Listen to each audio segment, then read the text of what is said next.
Call the Wednesday, May 12th, 2021 Norfolk County Commissioners meeting to order.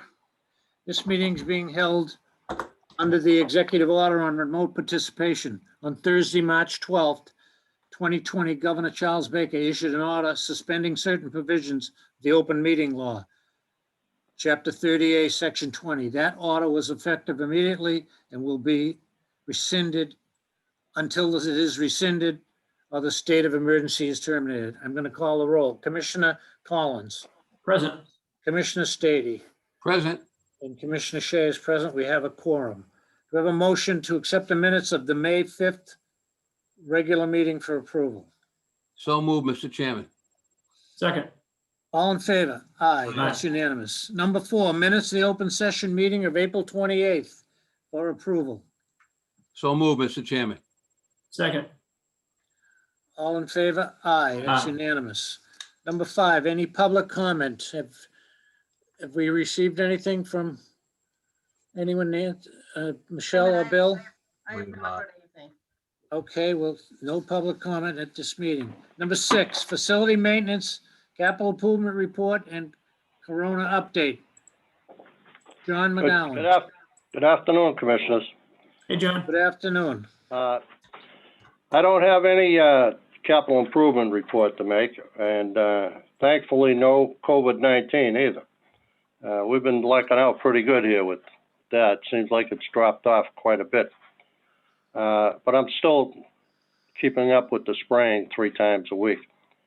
I think that might have helped out a lot, you know. But on the Quincy Court, the 2 compressors are finished, and the leaks have been repaired. But we still have 2 more, I think, that we need to look at. And I'm going to have while they're here, I'm going to have them check those out. But, we're back in operation anyway, which is good. And I also was in touch with Judge Sable, and I got a hold of the 2 air purifiers for her lobby and her courtroom. I had the guys go in and get them on Monday through Scott Arnell, and we'll see how they work. I told her, let me know, you know, if she has any improvement, and hopefully she does. Now, yesterday at Rentham Court, we had a telephone panel smoked up, and the fire department responded, and you know, we sent our electrician down there, and which is, it's not his business to be doing, you know, anything with the telephone, but he got in touch with the telephone company, and I believe they came there today, and they're back in service. So, but they evacuated the court yesterday and sent everybody home too. So that's where we stand with that. But other than that, I'm all set. I don't have anything else to report other than the normal work that we do around here. I have the guys doing a lot of outside work now, cleaning up, doing the winter cleanup, and spreading mulch and stuff like that. But other than that, that's it. Unless I have any questions. Commissioners, any questions to John? I'm all set. Nice job, John. Okay, sorry. Quickly, John, through the chair. Yes. Stoughton, Yes. you were going to do something with Stoughton. I think you said you were going to talk to the contractor to see if maybe you could begin a removal of materials perhaps in June, so that the materials might be in place by July or August. Did you do anything on that? No, we haven't. We're waiting for him to get an answer on when the delivery's going to be. I haven't heard anything back from him yet. Okay. I will keep you up to date on that, Commissioner. I'm sorry I didn't get any information for you, but. Well, as unpredictable as you know, our weather is in New England, right? I mean, you know, we could have snow, but usually July is a drier month, so maybe you could plan something there. But yeah, see if you can find out, you know, get that thing moving a little bit. I'm sure they'd appreciate it, you know. I know it was in his plans to do something like that, and hopefully he'll be able to get it together. You know, they have other jobs they're committed to too, so. Sure. I'll get back to you on that, Commissioner. Sounds great. Thank you, John. Thank you. Last call for John for now. Okay, we're gonna move right along. We have a busy day here. Number 7, appointments, we have none. Number 8, any old business? Michelle or Bill, any old business? I have none. None. Number 9, personnel matters for consideration. We have one at the agricultural school and one at the Wallaston Recreation Facility. Notice of resignation on one and then contingent employment on the other. We have a motion on the Aggie School, please. Move the notice of resignation of Curtis St. Ange of Blackstone, Mass. As custodian effective May 14, 21. Second. Motion made and seconded to grant the request for the resignation of Curtis St. Ange of Blackstone as a custodian at the agricultural school effective May 14th, 2021. All in favor? Aye. Aye.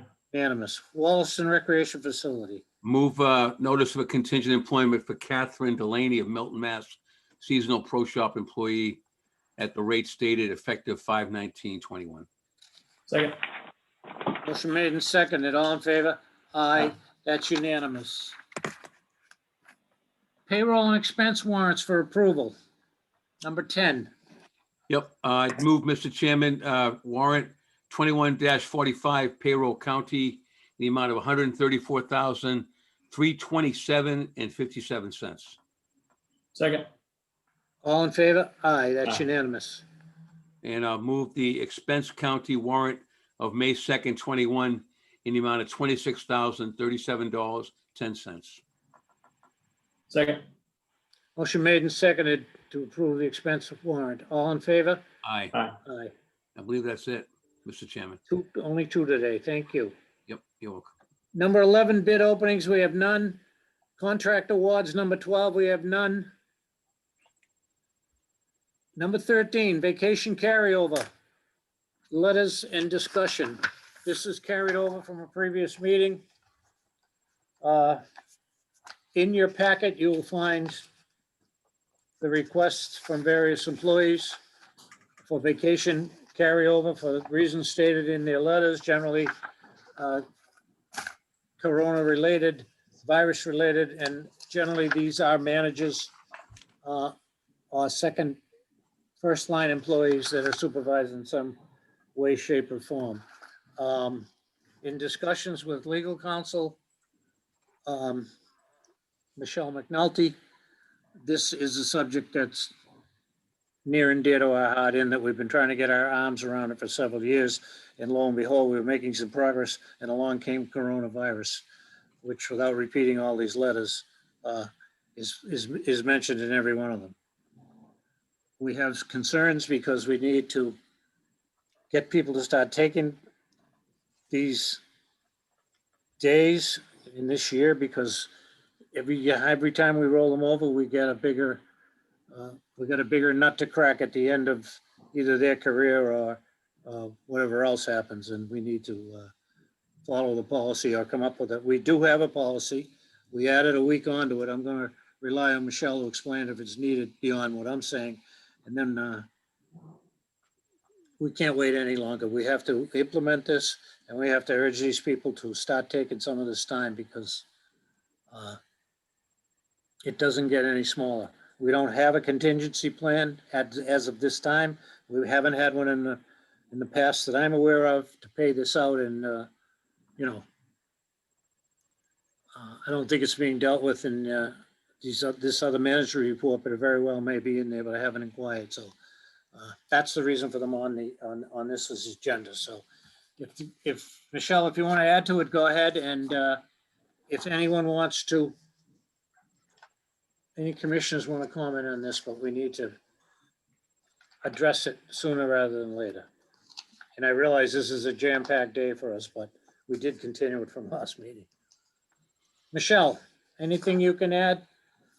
Did discuss this with legal counsel, because we were talking about giving the employees an extra week due to COVID-19, and Michelle McNulty said that one more week would be all that she would agree to. So we took a vote and we agreed to let people carry over 3 weeks this year, like you said.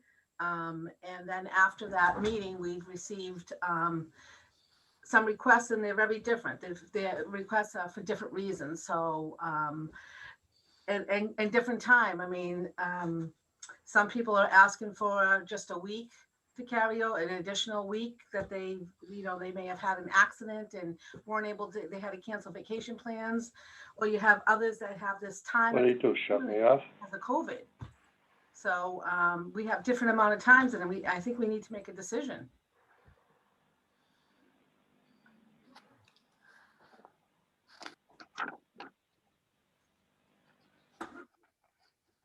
I'm looking at these letters from all longtime employees, 1, 2, 3, 4. I believe there are 6. 5 and 6. Does 6 sound right, Yes. Bill? Okay. Number 1 is Corona.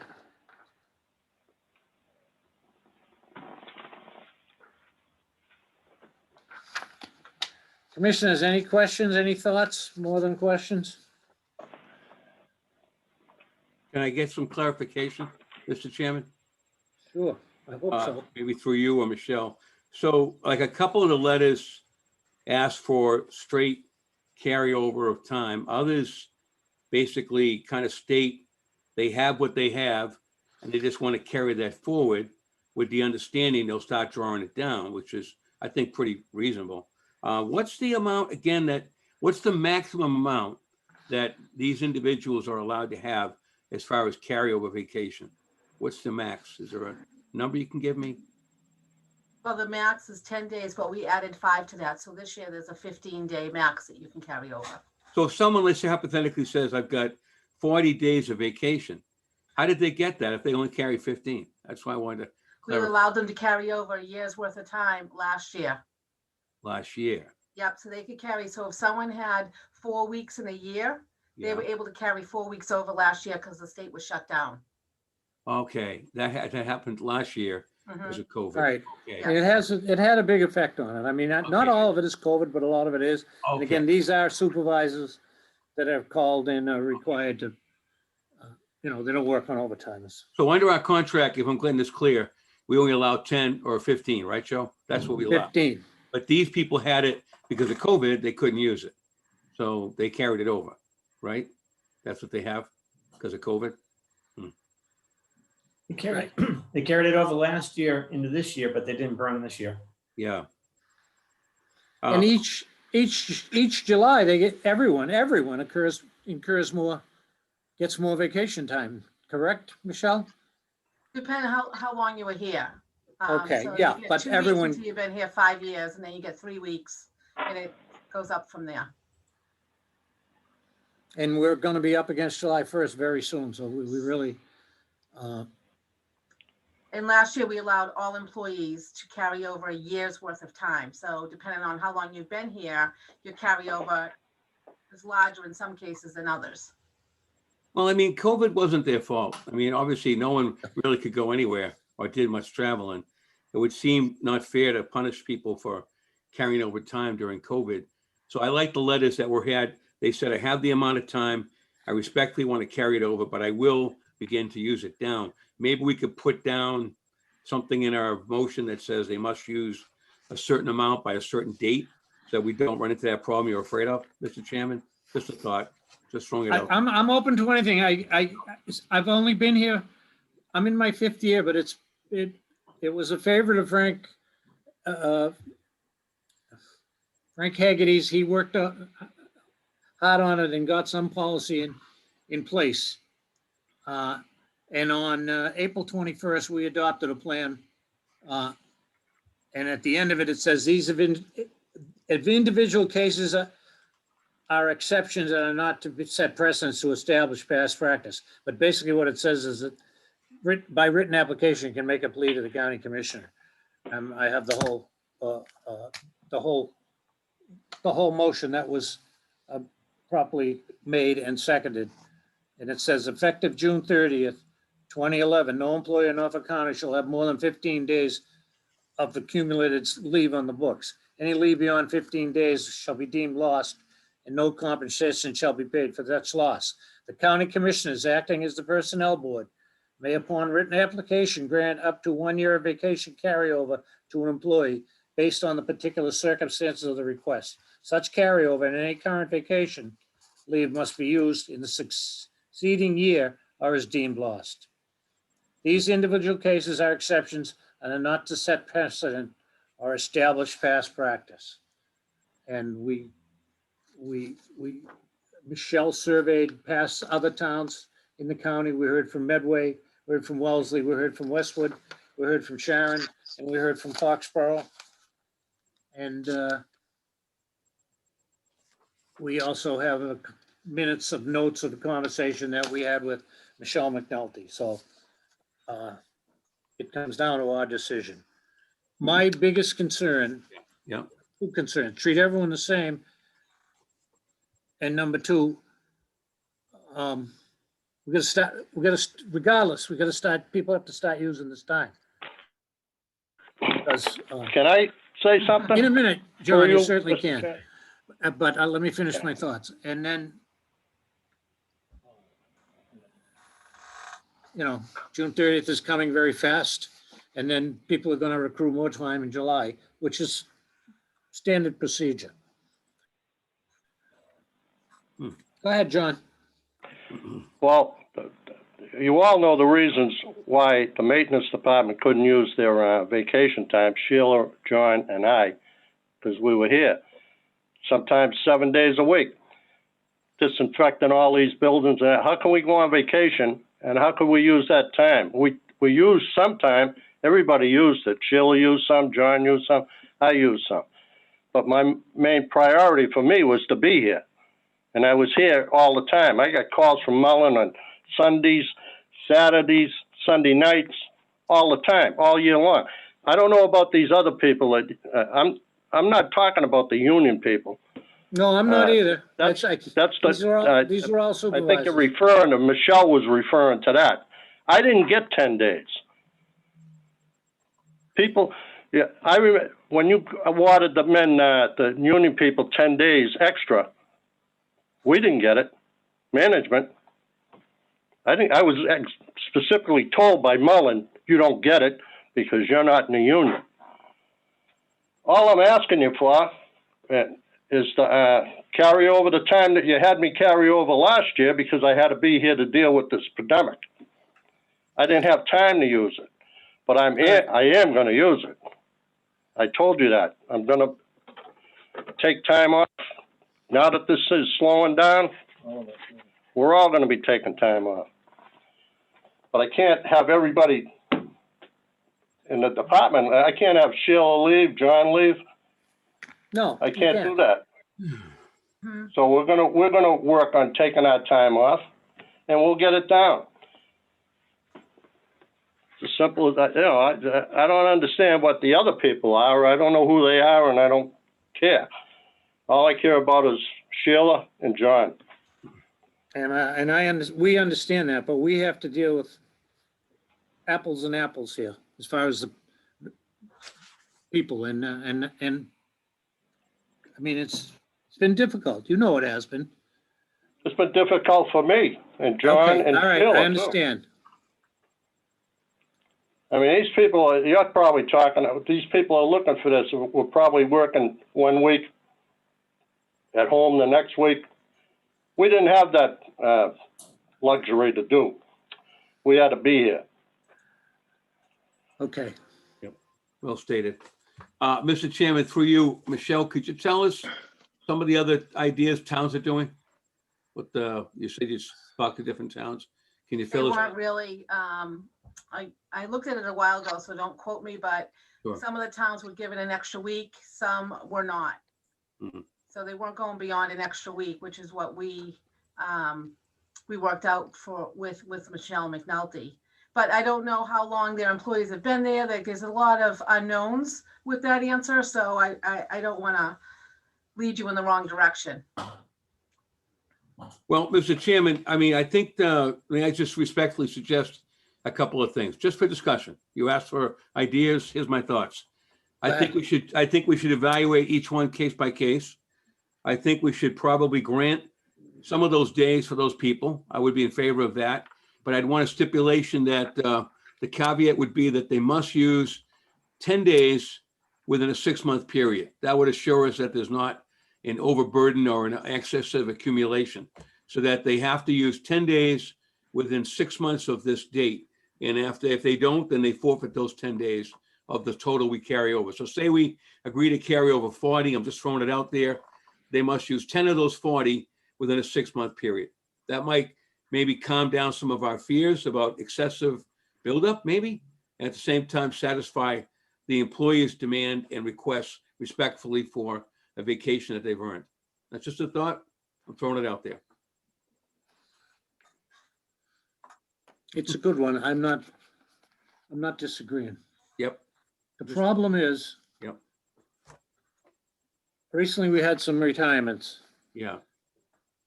When the people get their payout, which they're entitled to, we couldn't replace one or two of them because the budget is structured in a manner that there's no rainy day fund for people that are leaving or retire. You don't have to retire to get your payout, but if you leave and there's stuff on the books, we pay people.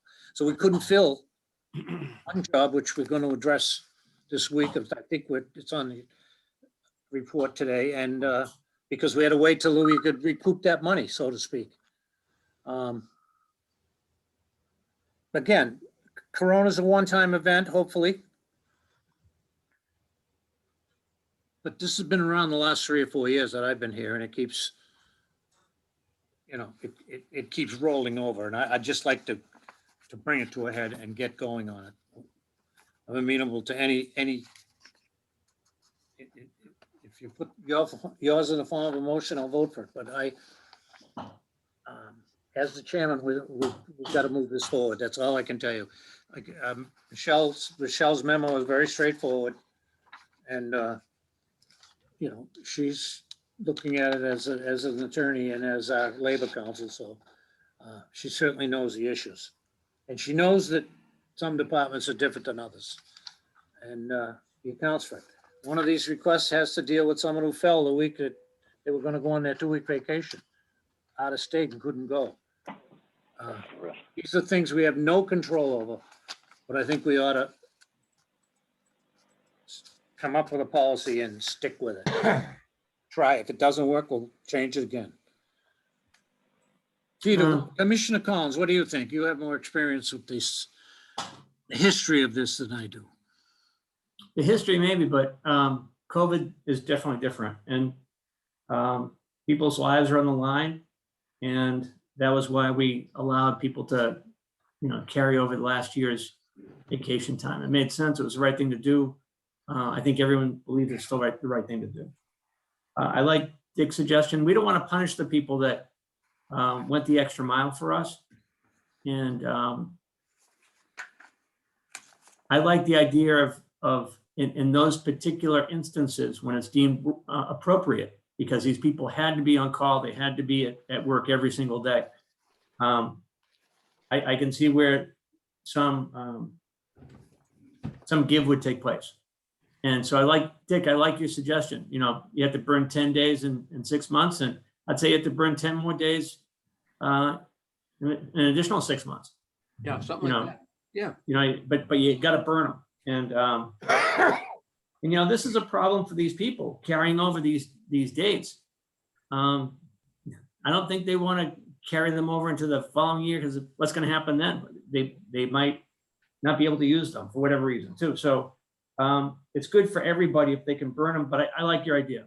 It's on a case-by-case basis after that extra 5 days, and in certain appropriate instances, 10 days in 6 months, and maybe another 10 days, another 6 months. I'm good with that. Yeah, let's go with that. I mean, I think, again, reiterate what we're all saying. They've earned it. COVID was an unusual year. I don't think we should be doing this every year, because as Chairman Shea said, we're going to be in a pickle. We can't be doing this. But with COVID, and they had people, certainly some people had to be here.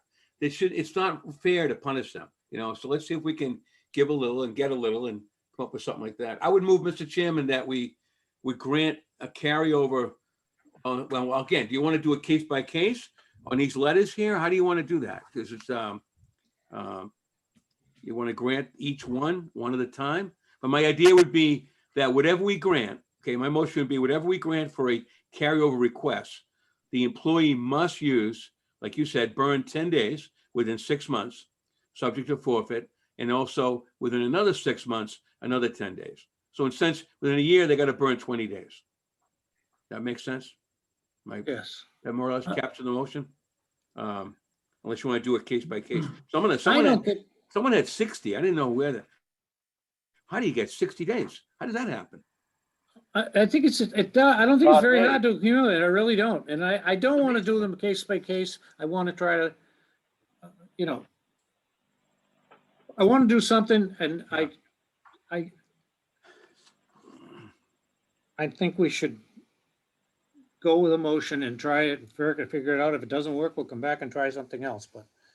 All right, I would move then, Mr. Chairman, for those individuals who are subject to the Personnel Board, is that the appropriate title for these individuals? To say management? They're not union, correct? They're not union. Is that the right way to do it? They're all departments and heads and managers. They're all managers right. in some way, or like employees of this office. Right, just trying to get the right wording to make sure it sticks. Let's move that the employees who are non-union and are perhaps members of the Personnel Board and management personnel would be granted a request to carry over their vacation days from fiscal year 21 into fiscal year 22, with the understanding that they must use 10 days of said vacation time within 6 months, and an additional 10 days following that period within 6 months, or those days shall be forfeited. For a total amount of days to be used that they must use 20 days. That reasonable? Yes. Okay, Yeah, I'll second that. okay. Okay, so there's no misunderstanding, and I'm not sure there's a misunderstanding. I want you to enter this motion and we can vote it today, but I'm going to have it typed up for everyone to review next week, not to change, just to look at it. So we're Sure. all on the same page and Yep. then distribute it to these people if they should ask for it. Because we're running up against the 1:30 meeting here with our advisory board, and I think we can make it, but All right, so we're taking the vote next week after it gets written up, and that way we can tweak it whichever way. that's it's my appropriate. suggestion, but I'm not gonna Okay. change it. I'm just gonna sit with Michelle and All right. type it up so that everyone understands it. The flavor All is right. burn 10, 6 months, burn another 10, 6 months. They get to carry it over. I think it's a win-win. Hopefully it'll work. Yes. All So right. let's do this, Dick. We'll take your motion. Yeah. We'll put it, we'll put it on the table till next week, That's proper. and we'll have it in writing for us to review before next week. Right, table the motion And next week. That's right. It will pass. Next week, I'll send out the draft to all commissioners so we can understand it. Okay, sounds good. Okay, Understand. we're gonna try to stick to this crazy calendar that we have here today, these joint meetings. So it's now 1:30. And we're scheduled for a joint meeting with the Finance Committee of the Advisory Board. Is Chairman Reardon on? I can see. He is not, Mr. Chairman, although. He's not? Okay, let me ask you. With Dr. Childs, Ms. Fragility, and Mr. So they're gonna have when he gets here, they're gonna have a quorum. They, I see. once he, I see Eric, I see Amy. Yeah, Dr. Childs as well.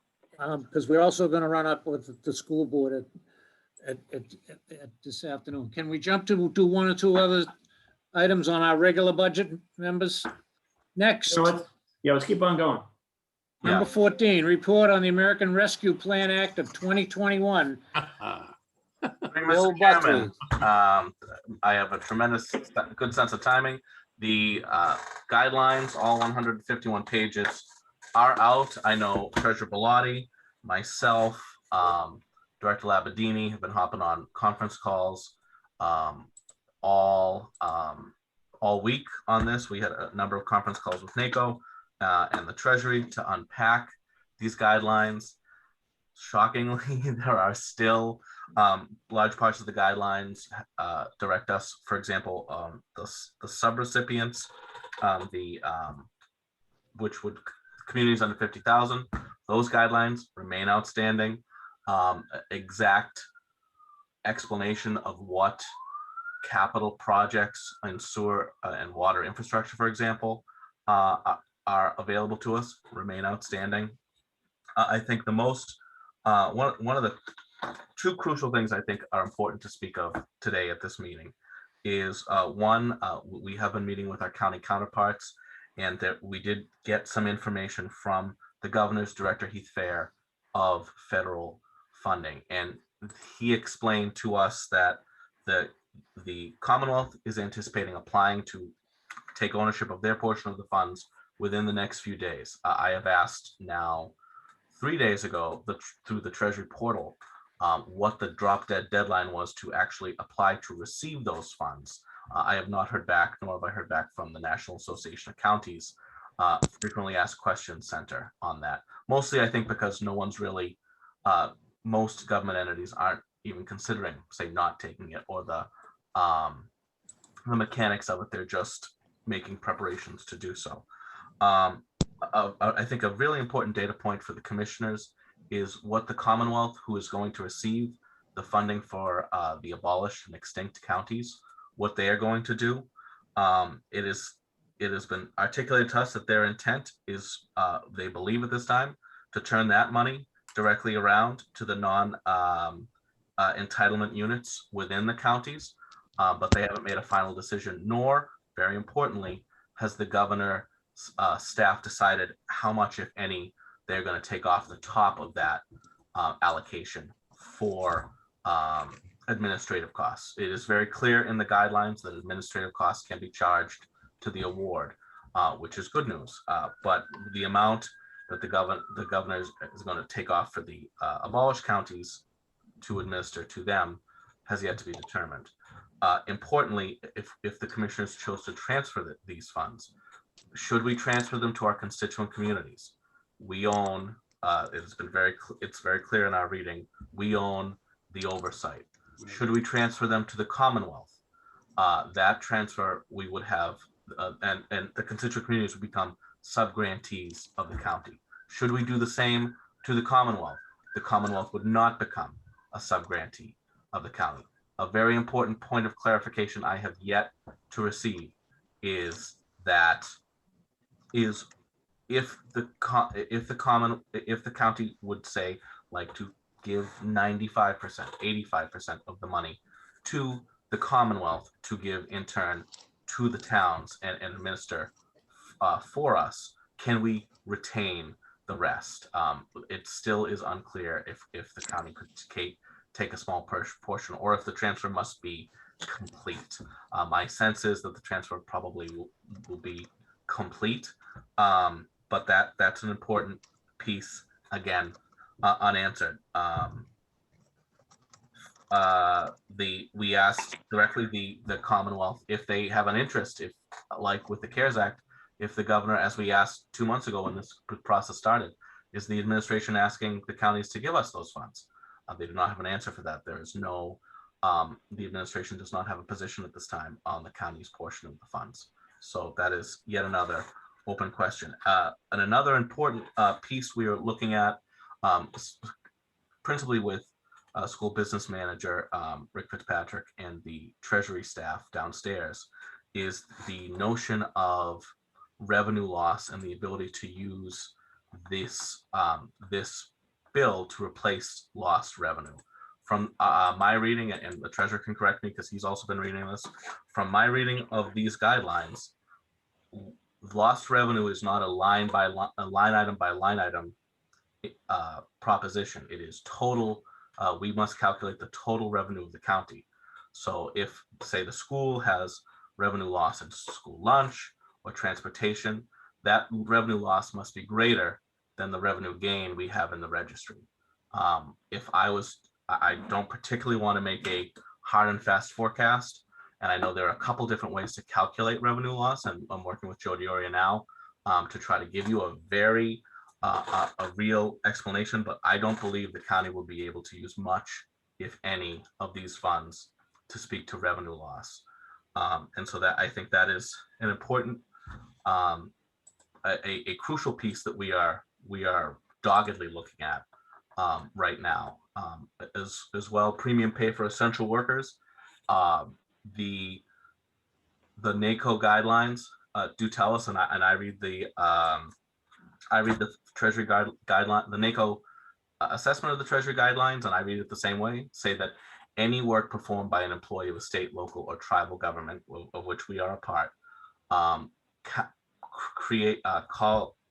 would classify them as an essential worker. However, staff at nursing homes, hospitals, home care facilities, childcare workers, public health staff, social service and human service worker staff also count, would count under this bill. So really, there are a lot of things that the county does not do. We don't really have a public health presence. We really don't have an early childhood presence. But all of these needs could be addressed by this funding.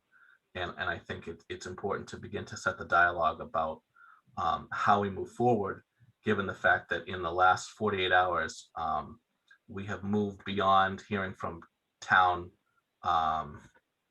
administrators, hearing from staff who we heard from one town's engineering department who just happened to be reading an article in their engineering association explaining that money from ARPA could be used for that. And so now we're beginning to see the trickles of, I think, what will be an inundation of requests for funding, all of which lost revenue is very, I think a lot of people have cases to make, and I just want to be careful to protect the commissioners so you don't have to act like Solomon and decide who gets the baby. Another thing that was really stressed in the Treasury's guidelines, the Treasury's press conference on these guidelines, is and throughout this entire document, the discussion about underserved communities, about inclusivity, about areas which have been underserved by government funding pre-pandemic is paramount.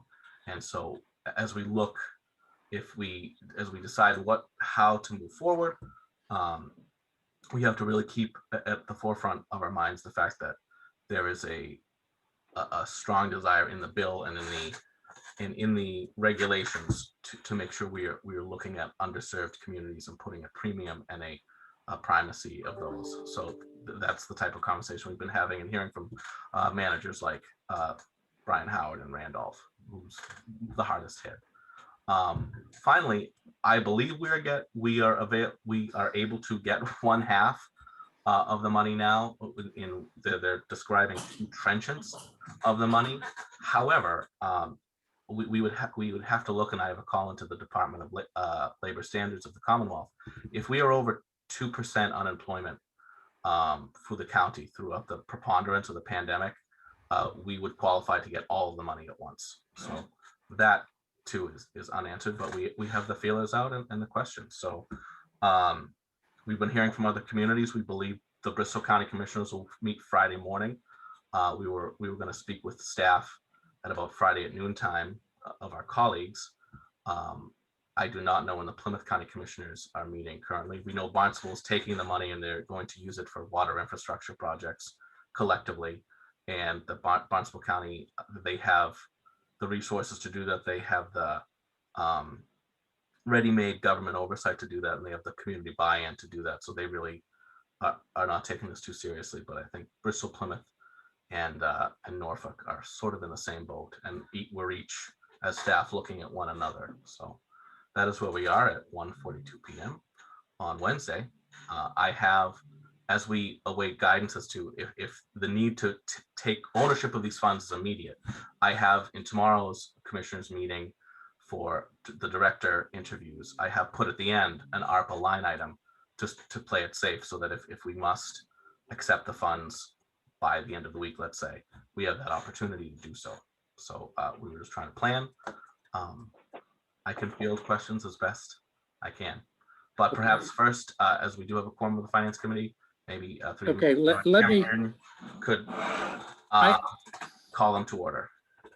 But wait a minute. We're gonna, with all due respect, because we have a fun-filled agenda here, we're gonna take any questions on the American Rescue Plan back later when we complete our agenda, and we do have other items on our regular agenda, but we're gonna try to keep to our calendar, and we're past the time of the meeting with the Advisory Board Finance Committee. I do see Chairman Reardon here, so. Mr. Chairman? I hope- I mean, polite- Yes, Commissioner. I see Treasurer Bellatti's here, and I think he might have been here for the American Rescue Plan. Does he need to stick around? Can we dispense with him? Or, I mean, I don't want to impose on. No, do you mind if I hang around? No, not at all. I thought maybe if there's something you wanted to Rick. quickly, I know. No, I'll give you our perspective, and much what I would have said, Mayor, is what Bill says. As I'm making the calls to other treasurers and even commissioners, everybody's kind of in the same boat, kind of strategizing exactly what to do based on limited information. I mean, after yesterday, we clearly have much more information, but there's still questions and, where the administration is on this and, what you folks want to do. I mean, Yeah. final analysis, it's your call. But we did set up a bank account. Okay, So we're ready to accept the money. okay. And right now, our existing bank is Eastern Bank. They're the ones that seem most able to handle this in the shortest time. And then we can just assess after that. Okay. And it's almost seamless for us. And we're in touch with their vice presidents over there who oversee that area. So that's my update. I don't want to dive into any details because it's just going to be redundant as to what Bill had to say, but so that's it for me. Right. Okay. Thank All you. right. Thanks, Dick. Thank you. Yep. Again, we're gonna go to our 1:30 scheduled meeting, and I'm gonna turn the meeting over to Joe Reardon, who is the chair of the Finance Committee of the Advisory Board. Thank you, Mr. Chair, and Chairman through you Reardon. to the commissioners. I would like to call to order the meeting of the Norfolk County Advisory Board Finance Committee. And what I would like to do is call the roll as we are in a virtual format to ensure that our members are present. Is Mr. Baldoff present, please? Present. Mr. Beckerman, Here. Dr. Childs, Here. Mr. Connors. Mr. Connors. Ms. Frigiletti. Here. Mr. Chair, we have 5, according to me, I suppose, of our members present. So we do have a quorum. We're only missing Mr. Connors. So we would like to open this meeting as part of the commissioners meeting. Is that acceptable?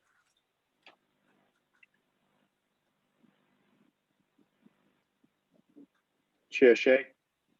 Absolutely. I'm sorry. I was just looking. That's for okay. Yes, No worries. Absolutely. So the first piece would be the discussion of the FY22 county budget and a revenue update with regard to the latest numbers from the registry in terms of the revenues for the county as we look forward into next year. So I would recognize through you, Mr. Chair, whomever I would assume would be Director Labadini, to give us an update on that. Thank you. Last week, the the Board of Trustees of the school held a regularly, actually it was an extra meeting for the month. The regularly scheduled meeting is today. And we fielded a number of questions about the budget. We took a vote on restoring some money a couple of weeks ago. And that's the reason we want to report to you, because we're trying to come up with the final figures. I'm going to prevail on Michelle, but basically, I believe the figure, and Tammy and Rick are on this call, that we added back into the agricultural school budget is 42,000 and change. That was originally cut on a motion from equipment due to lack of balance in the budget at the time. We put that money back. We need to report that to you, number one, and then in general discuss, while you were at the joint meeting that we had last week, as we meet our goal of trying to get the final package ready for everyone to vote on. Um, Again, if there's any questions about anything else, we can take care of them at this meeting or answer them as best we can. Michelle, would you like to add anything? No, Chairman Reardon, did you want me to start with the FY22 county budget, or did you want me to start with the revenues? Whatever you feel comfortable with. Right. I would say, the budget, of course, we were very well aware of, but any changes to the budget and also how that would be impacted by the revenue. Obviously, that's a daily thing. So, yeah, if you could bring us up to speed on all of that. And I personally do have a question, but that would be obviously afterwards, if you could just kind of bring us up to speed before we take on the Aggie budget. Sure. Please, sure. sorry. Thank you. Okay, regarding the budget in FY21, the unexpended balance appropriation increased to 500,000, which was applied this year as well. And we, as you know, we separated out the capital spending from the operating budget in FY22. But when we did that, we still had a variance. So we're relying on deeds excise account to fund the remaining of the indirect costs. There are no recurring revenues. The 40% of the 1.7 million basically covers the indirects only. The registry has 4.5 million, but if we were to focus on sustainability, that 4.5 million is a one-time only money. We need recurring revenues to fund the operational budget. The two positions the registrar is requesting for 45,000 each, but that doesn't include pension costs, health costs, or direct obligation costs. The health insurance family plan is $3,030 a month, and the county is responsible for 70% of that share, which is close to 25,000. Just so people can understand that the 45,000 is a lot more than 45,000 when you're looking at positions. The registry cannot afford this under the current excise. Upon reviewing the FY22 budget, we realized that the survey crew chief position in the engineering department did not have the COLA or step increase applied in the FY22 budget. We also noticed a few salary corrections required in the Wallaston salaries, which have been updated in the budget. I would like to thank Mr. Beckman for his suggestions regarding the capital projects in FY22 operating budget. The capital items that are currently in the FY22 operating budget in the IT, engineering, treasurer's line items are projects that are needed now, and the money needs to come from somewhere. The amount of money to fund these projects is less than the cap we outlined for capital projects, and the spending would need to come out of the unappropriated balance. Therefore, we decided to leave them in the FY22 operating budget. We are proud of where we have come in a challenging budget year. We are basing a lot of our revenues on being informed by actual trends that have determined throughout our work with the Abrahams Group. I also want to note recently there were personal and expense increases that were proposed by the registry that we do not have the ability to fund. We do not have the reoccurring operation revenues in both county mandate and in deeds excise to fund these type of proposals. So that's my update on the budget. Thank you, Director Labadini. And I'll call on Mr. Beckerman first, only because Eric has been great in providing some thoughts and some background information on his suggestions with regard to particularly capital, but the budget overall. Mr. Beckerman, do you have questions of the director at all or comments? Thank you, Mr. Chairman. One question I have is you did just mention there were some changes to salary lines and such. Has a new version of the budget been sent to us? Because I don't believe I have a new copy of it. You do not. It's going out in the mail today and will be emailed to you as well with our packet for next week's meeting. Okay. As far as the capital items, I mean, I understand we need the money to do those projects, and I totally agree and understand that. My problem with it is that one-time purchases should not be in a reoccurring operating budget. That's really my point here. So, you know, I would really suggest that those items come out and be funded either through unexpended or one of the other funding sources, just to get them out of the budget. Because as we all know, budgets roll from year to year. And if we leave it in this year and we, for whatever reason, forget about it next year, then we have an inflated, an artificially inflated budget that's not really necessary. So by taking, I mean, by cutting those things from the budget, is revenue, because our revenue and our budget are fairly in balance. Taking those items out of the budget really shouldn't cause a problem of not being able to pay for it somewhat through a capital versus through the operating budget. So I guess I'm a little confused on that, is that we take that money out of the budget, we're reducing our budget liability, which is increasing the amount of revenue we have. So we should be able to fund those. And like you said, these are not huge amounts. Right. These are pretty small amounts. So I don't see any reason that can't be done. But I'll leave that up to the full board to discuss. But that's my comment on it, Mr. Chairman. Thank you. Thank you. Director Labadini, do you have any information to kind of respond to that? No, I can take another look at it, Chairman. I was just trying to figure out with the capital and what we have to vote on with the capital projects that we haven't voted on. I just was wondering if we could just keep this in for this year and have these projects go through. But if it makes sense to everyone to remove them and put them in the capital, then that's what we can do. All right.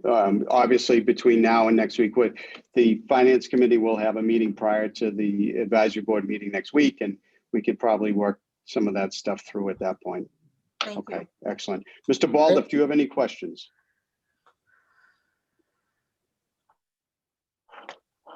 Carl, did we lose you? He doesn't have his mic on. He's muted. He's muted. He's also frozen. Yeah, he's frozen. He's frozen and muted. I think that's bad. I'm not sure.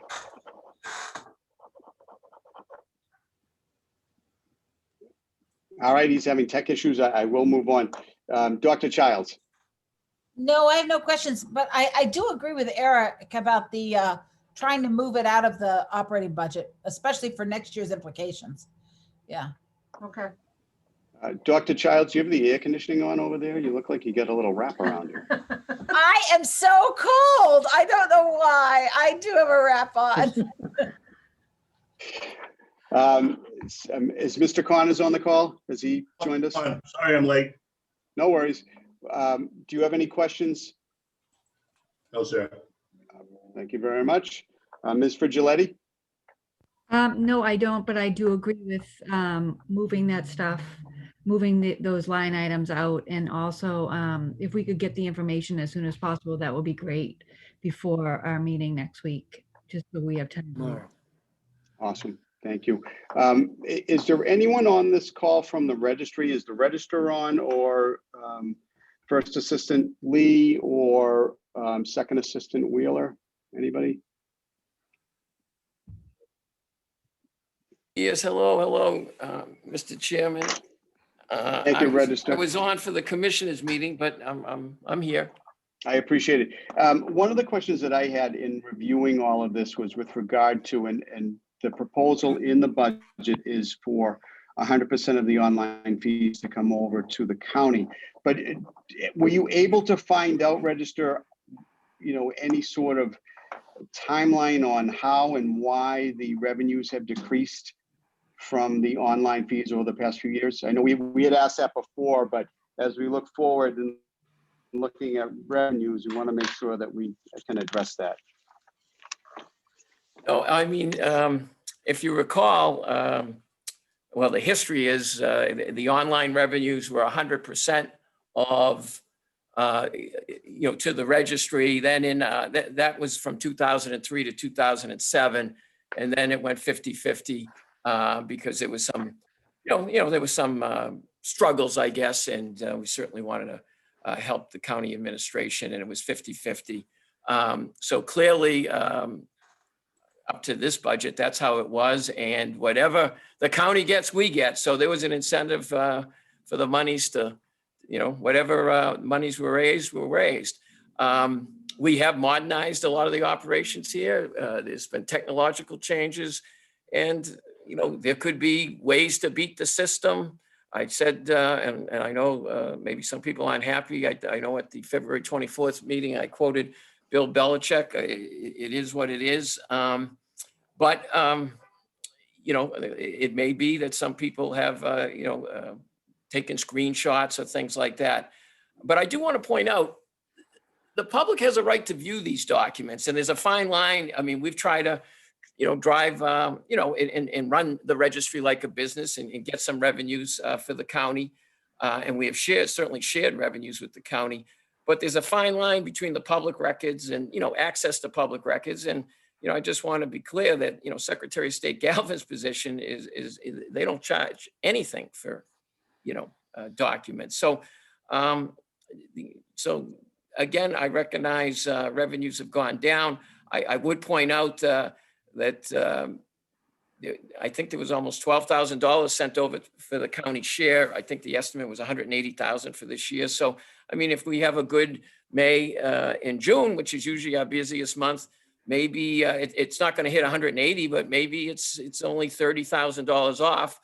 And as we know, the deeds excise and the other revenue sources at the registry, the transaction fees have been very vibrant, and there'll be excess monies to the county share, as well as the registry share.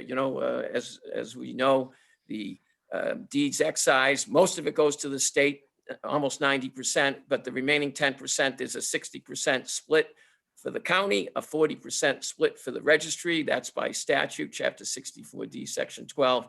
And clearly, it's been very vibrant. Norfolk County is a desirable place to live. There's a limited inventory, but there's been demand that's reflected in prices, and that's where deeds excise comes. And it's been busy with refinancing.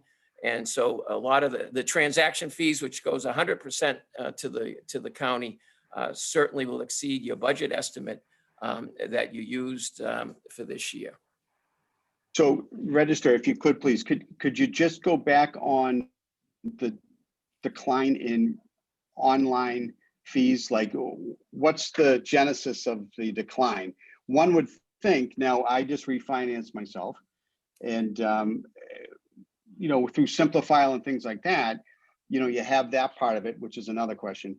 But people are looking online, trying to print out documents and things like that. Why in this particular with COVID, why would there be a decline in revenue when I would think more people would want to utilize the online as opposed to coming to the desk at the registry? So the numbers have come down over the past 3 fiscal years, and it's just a question as we approach the budget, like how can we judge where that's going to go? So do you have a sense of why your numbers are lower? I get the sense that, I'm not in the offices printing out the documents. As I said, the system could be getting beat. There could be people taking screenshots. It could be any number of reasons. And estimates are estimates. I know there's been other county estimates that haven't been met. In this case, the estimates haven't been met on the online. But Register, in fairness, the actual numbers the past couple of years have been end of year numbers have been lower. So estimates are one thing, but why is it going down? I would think it would go up, particularly because of COVID. Well, I've given my answer. So, I mean, so is... Register, if you could print out reports and send them to the Finance Committee, would appreciate it to see exactly how that has gone. I assume you have access to the reports through Brown Tech. If you could share that with us, it just doesn't make sense that the revenues would be going down, particularly with COVID, that people would want to access it remotely rather than to be present. And your team has done a wonderful job in being present, but it's something that I think that we've been asking this for a long time, Register, and you haven't demonstrated any inclination to want to give us the information. So if you could print out the reports and send us those reports, that would be awesome. We'd really appreciate it. I have communicated with the commissioner's office, so. And I have copies of those emails, Register, but I'm asking for reports. Oh, so you did get some. This isn't the commissioners.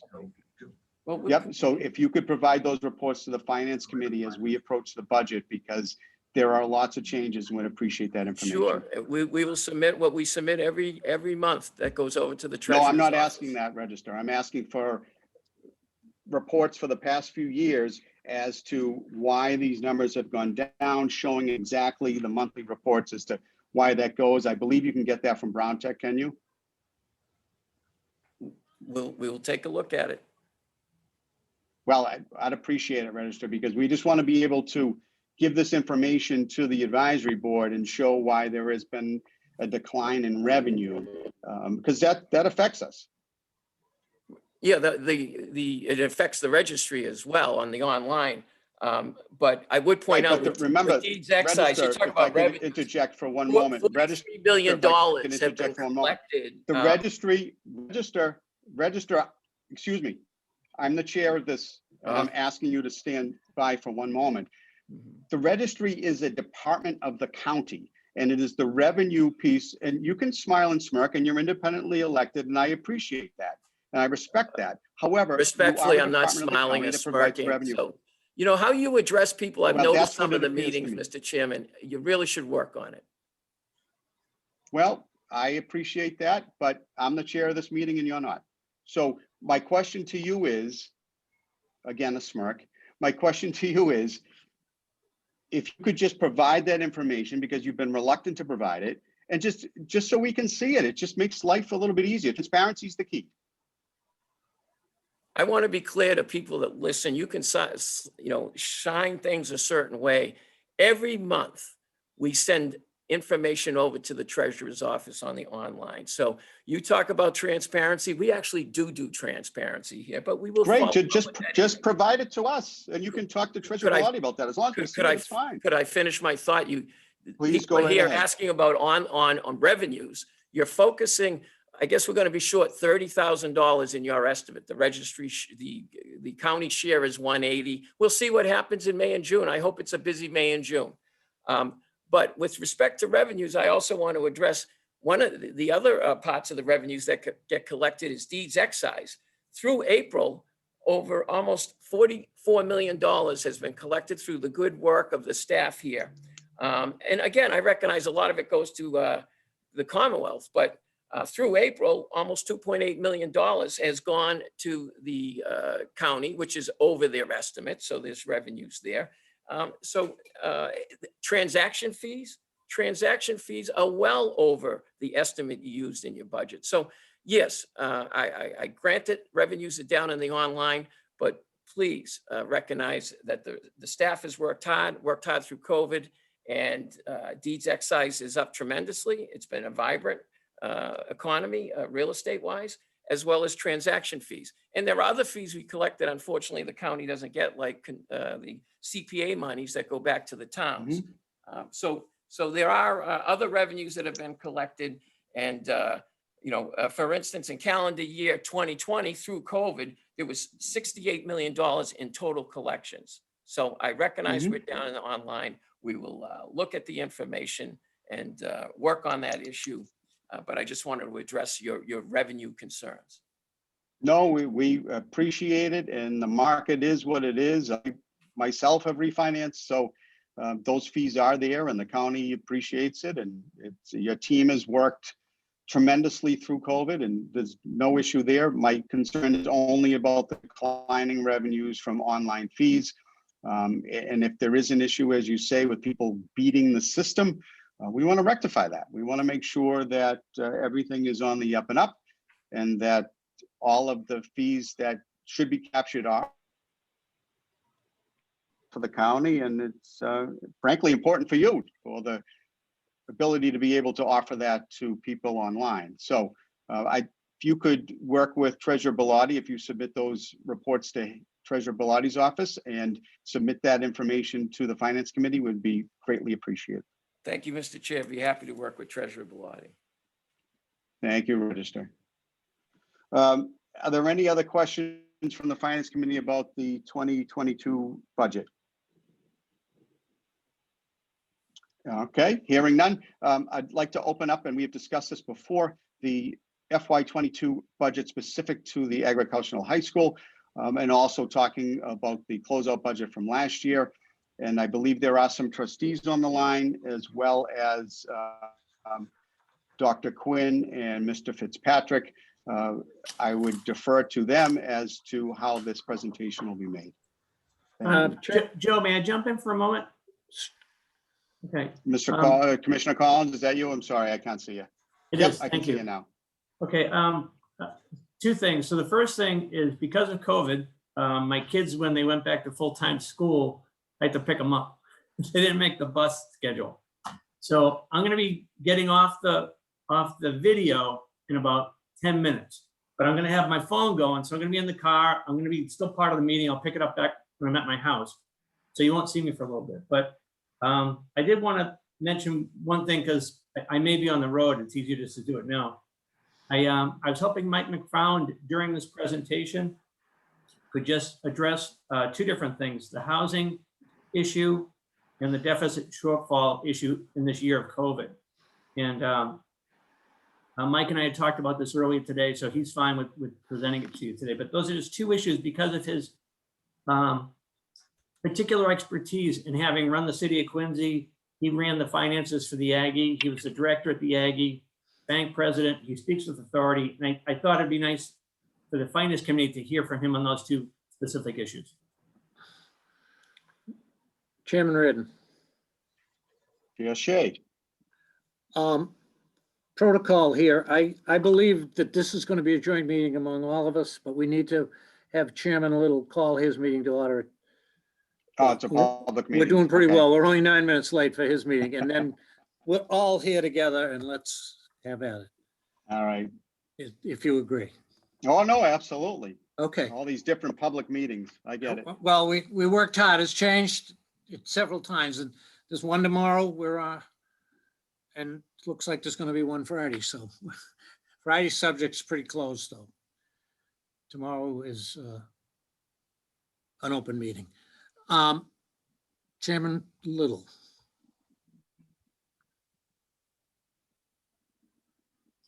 You're muted. Ed, you're muted.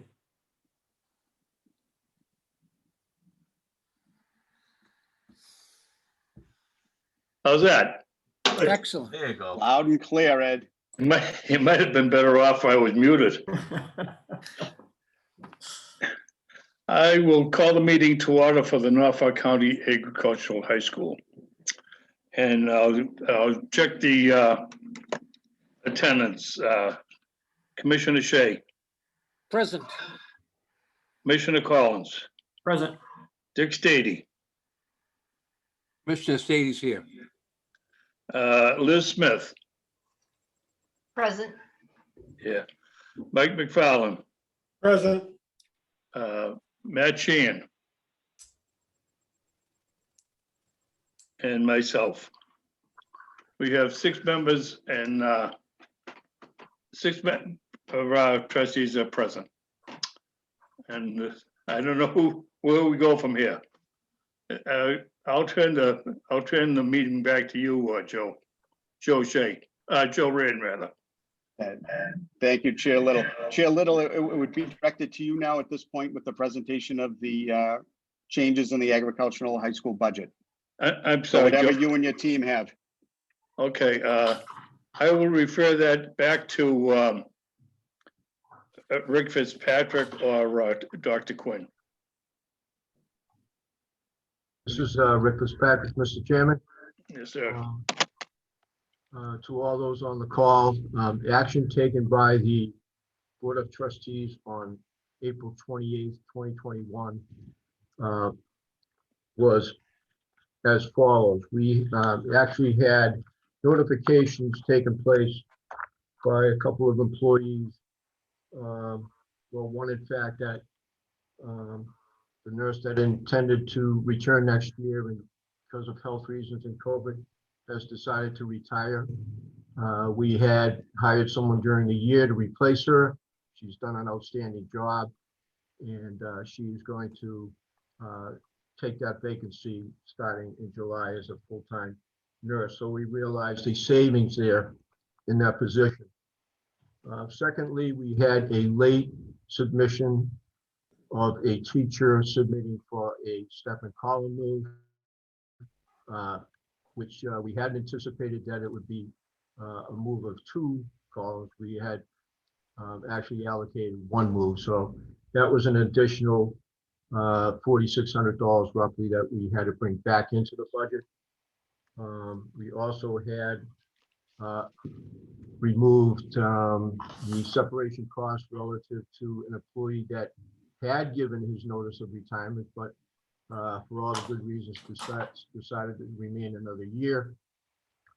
So we were able to remove that allocation for any payout that he would have received upon retirement. We also received notification of a 4-person in the farm operation here at school that decided not to return after having had a child. She decided that she was going to remain home with that child, so she did not return. And we subsequently hired again an alumni, a student that had been working here at the school on a part-time basis to fill that position. So we realized some savings there as well. So all in all, there was a reduction of $42,196 upon the action of the Board of Trustees. We chose, they voted to reinstate some equipment lines that had been removed in a prior meeting. So those lines have been reinstated to that total of $42,196. So all in all, it does not change the bottom line of the budget that you folks have in front of you. It still remains at the total of $14,937,988.18.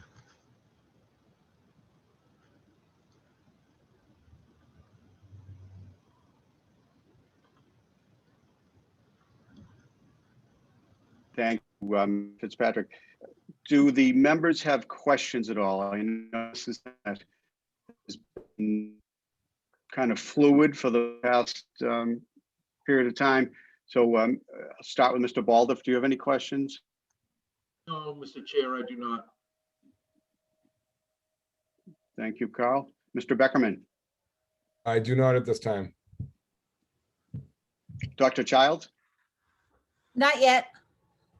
Yes. Thank you. Mr. Connors? I do not. Ms. Frigiletti? I do not either. Okay, thank you. The only question I have is, trying to put all this together moving forward and the different pieces with, Chapter 70 and all that, is that something that, looking forward down the line perhaps could be connected to enrollment perhaps, or I'm just trying to think how it might work. Oh, who's that? That was Commissioner Sorry. Collins. He's also. Okay. So, and I don't know if that's something that one of the trustees could answer as well. I mean, Chapter 78 is a concern. SPED is a concern. All these different pieces come together, and enrollment's always a concern. And how do these kind of come together and affect the bottom line in terms of in district, out of district, and on all? Enrollment was higher that's currently there. Would the staff be able to withstand a certain growth in enrollment that could increase the revenue but not deprive the students of anything, or not conflict with any sort of collective bargaining with the teachers? And I don't know who could answer that question, and maybe I'm off base, but I did want to throw it out there. Dr. Quinn, would you like to answer that? Sure. So because of contractual issues, we could not really increase enrollment at this point because of the numbers in the class. We also don't feel that more than 24, if we had to go to 25 in a class is a good learning environment. So we really wouldn't want to increase it that much. And in the vocational side of the house, it's really hard to go more than what's recommended by the state. So to increase enrollment would probably increase staffing. at this point. And may I ask a question, Doctor? So when students are admitted to the Aggie, they are offered the opportunity for a great education, but some people decline. Is there a method to kind of fill the kind of vacancies that may occur if someone says, you know what, I love it, but I'm going to stay at Milton High? I mean, is there, so that the enrollment stays at the target number? So again, we do take freshmen and sophomores to keep the rosters full to 160, both freshmen and sophomores years. It's really difficult to take a junior because they've missed all the prerequisites and the OSHA training. So unless they've been in another vocational school, so if we lose somebody by junior year, it's hard to replace that. Right. Senior year, we don't take anyone, but we do keep accepting students. As soon as somebody drops off, we take another one. The only thing is we can't take anybody from out of county at that point, because this year the deadline was May 1st for a tuition slip. So if they didn't get a tuition slip, we can't take them. Their towns won't pay the tuition. So at that point, we're kind of stuck. But we can take in-county students, and we do continue to take them up until the first day of school. I know some other schools have taken students once the year starts, and maybe that's a practice we may want to look at. You know, it's hard on teachers when you've given all your prerequisite OSHA testing, and then all of a sudden the kid shows up in October, and it's very difficult. So we've never practiced that. And I'd hate to see that we had to do that, but I guess if the numbers really dropped, that would be something we would look at. Okay, awesome. Thank you. It was just a question that was brought to my attention, and I want to make sure that I asked it. I appreciate it. Okay. Do the Finance Committee members have any other questions with regard to the agricultural high school budget? Hearing none, I'll move on to the minutes of the meeting of last Wednesday, May 5. Is there a motion to approve the minutes? Motion. Mr. Beckerman, is there a second? Second. Oh, I got a couple people there. Through you, I'm Mr. going to Chair. assign it to Mr. Connors only because I can see him. Having been moved and seconded, Mr. oh, Chairman. Mr. Buckley, I'm sorry. Through you, Mr. Chair, if I could finish writing them first before you approve them, and get them to you. The idea. So what did I see in my packet? Those are the agendas. Oh. So I apologize for that. I thought I was reading something. It was probably from my previous meeting. If that's the case, then a motion to table to the next meeting would be appropriate. So moved. Thank you all. Mr. Beckerman and Mr. Connors, I will call the roll as this is a virtual meeting. Mr. Baldoff. Aye. Mr. Beckerman, Aye. Dr. Childs, Aye. Mr. Connors, Ms. Frigiletti. Aye. Thank you. Is there any other business to come before this committee at this time? Mr. Ridden, Yes, Mr. Connors. just as a follow-up to last week's meeting, there are a couple of questions that were raised, and I would not want to see them raised at next week's final budget meeting.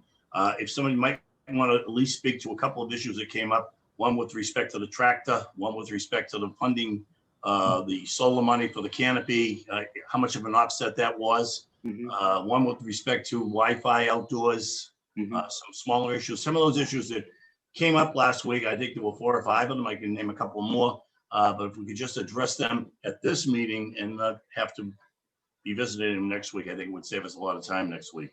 Please do. Go. Do you have a list, Paul?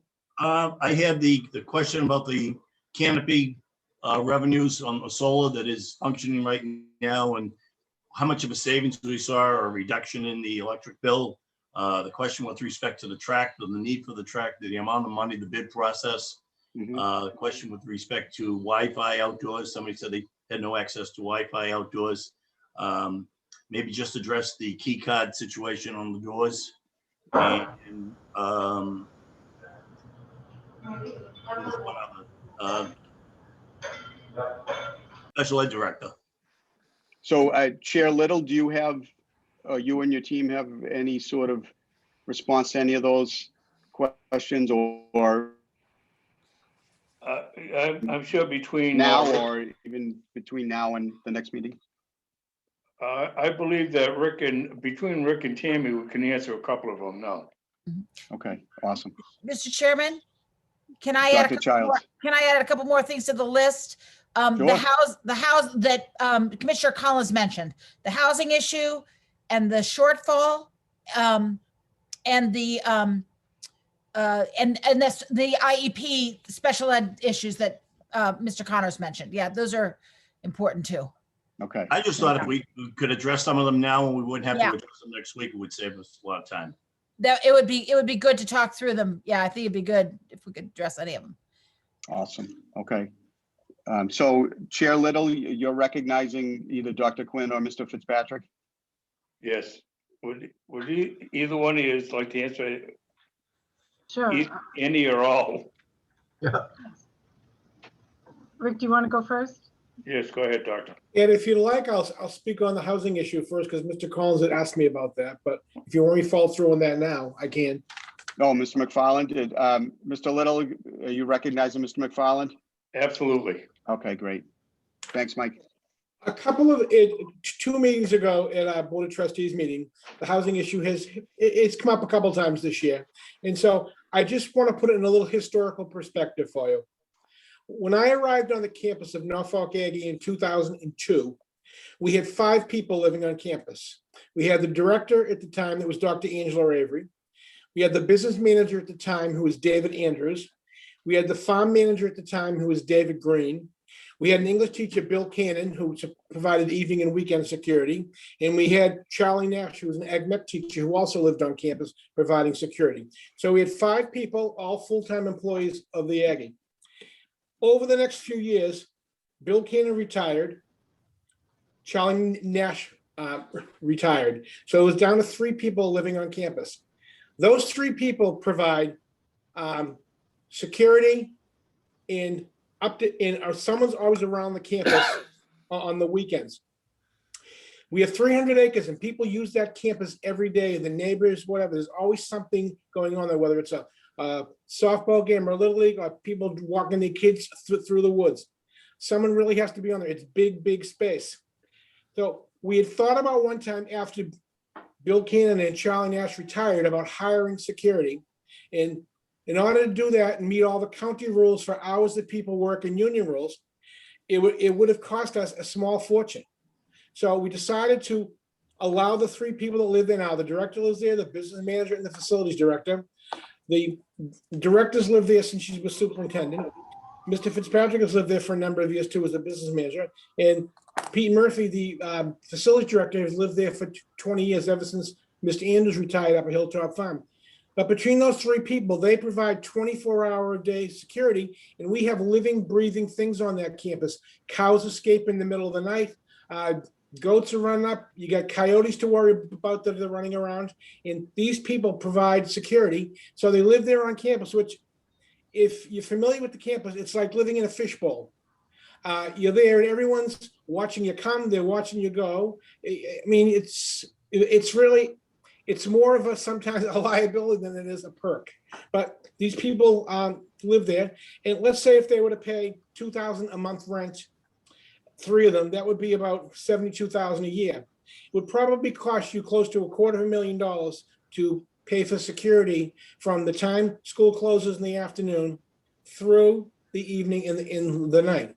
It's it's a bargain that we're getting out of these people. They receive no extra compensation for other than living in the house, and it's really worked out well for campus over the years to have people that work there and care about the place and around there over the weekend. So if there are kids in the backwoods lighting off firecrackers, or there's dirt bikes running through there, that's the kind of stuff that, people think the school, you can't go home at 3 o'clock and lock the door and come back in at 7 o'clock the next morning. There's a lot of stuff going on there 24 hours a day, 7 days a week. And all 3 of these people have outstanding relationships with the Walpole Police and Fire Department because they're in and out of there all the time for various reasons.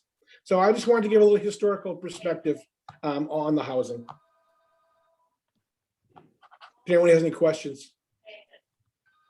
Thank you, Mr. McFarland.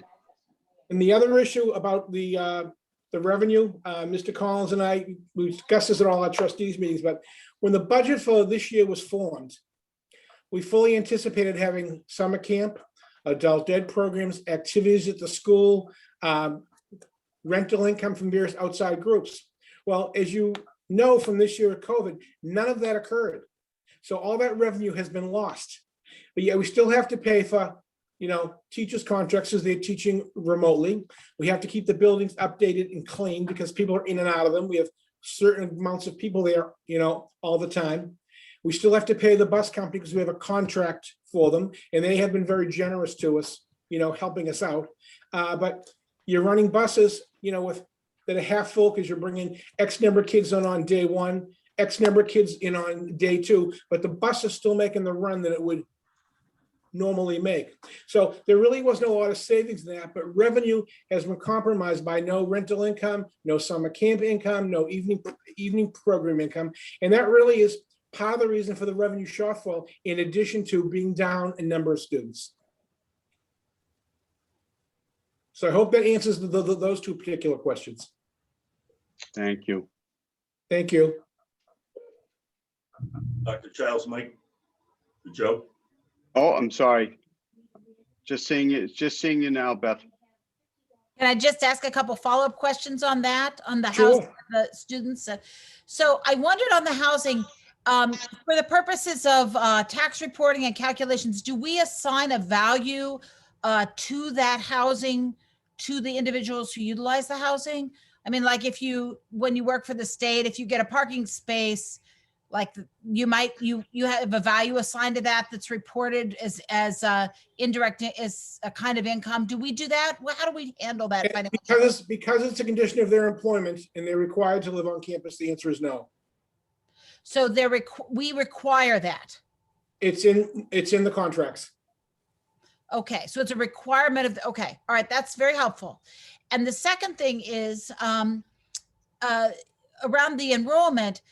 What I understand was really helpful to hear from you, Tammy, about why we don't take people in the junior year. I totally get that. But what are the strategies we use when our enrollment is down to backfill as best we can? I mean, I know there's some curricular reasons you couldn't, but anytime you can, what do we do to fix that problem? If the enrollment is down, as you were saying, and that accounts for part of our deficit. So go ahead, Tammy. I'll let you address it. I'm sorry. It's okay. So what we do is we have, even right now, we have a waiting list with about 100, maybe 125 students on it right now, and they're listed in order. So if it's an incoming freshman, if we lose 10 freshmen over the summer, 8th graders that said they were coming, we will just keep going down the list, accepting. Now, when it gets to this point, we make a phone call. We don't send letters because we want to know, are you still interested? So, we keep filling that way. Sophomores, we also have a wait list, but unfortunately for us, not unfortunately, only a few freshmen left this year. So we didn't have as many spaces. So we were only able to take 4 sophomores this year. Things can change and we may be able to take more, but we have waiting lists. So there are students who are waiting to be accepted still. So I guess then what is the deficit due to lack of enrollment only in the junior and senior years? Is that why do we have a deficit due to lack of enrollment? I understand now what you were asking. Okay, yeah. So if school starts in September and we lose 10 out of county kids, that could be $200,000, over $200,000 right there. So 10 would be a lot. We wouldn't expect that to happen, but there are cases where students, especially the years of COVID, because they haven't had a chance to come on the campus and actually see it, hear it, smell it. So we're trying to, this June, we're having them come here and see it, smell it. They need to know what it really feels like. So we're hoping to be able to retain them better this year. Last year, because of COVID, we couldn't keep them coming on campus, but so if they choose to leave, we can't replace them after September. That's the problem. What is our retention rate? So pre-COVID, we were, I would say, we would probably lose 10% in that freshman group, freshman, sophomore, new students, and I would be able to fill it. So you're saying complete retention like in September? I don't know, Rick, do you have that number offhand? Would you be able to quote that number? I'm sorry, Tammy, what was the question? The question is, what's our retention rate? Well, in September, in September, when we had projected, say, 600 students, we had lost 10 of those students by October 1st. So, and that's typical historical data that we found, that between the time they were actually admitted to the school and their actual presence on campus, we roughly use about 10 students. One question I have is, what would be the barriers to over accepting, given that we typically have 10 lost? Many schools do that, knowing that there's an anticipated loss. Yep, and that's exactly what we've done in FY22. Okay, With yeah. a projection of 600 students, I believe, and Tammy, I believe we're at 610 students right now. So there has been some equating to that, which you just spoke about. And so I'll tell you why we couldn't do it until this year. This year and moving forward, we only need 150 150 in a class to keep it 600. But because this was something we had promised during the building project, it took a few years to get to 160. We cannot physically take more than 160 freshmen because we have 8 groups of 20, and that's all we can do without hiring more staff. So now that we know we only need 150, we took 160 just in case. This was the first year we've been able to over subscribe, I guess is a word I could use, but That's really helpful, Tammy. So that you do, this is a strategy to fix that problem. Okay. That's really helpful. Okay. All right. Thank you.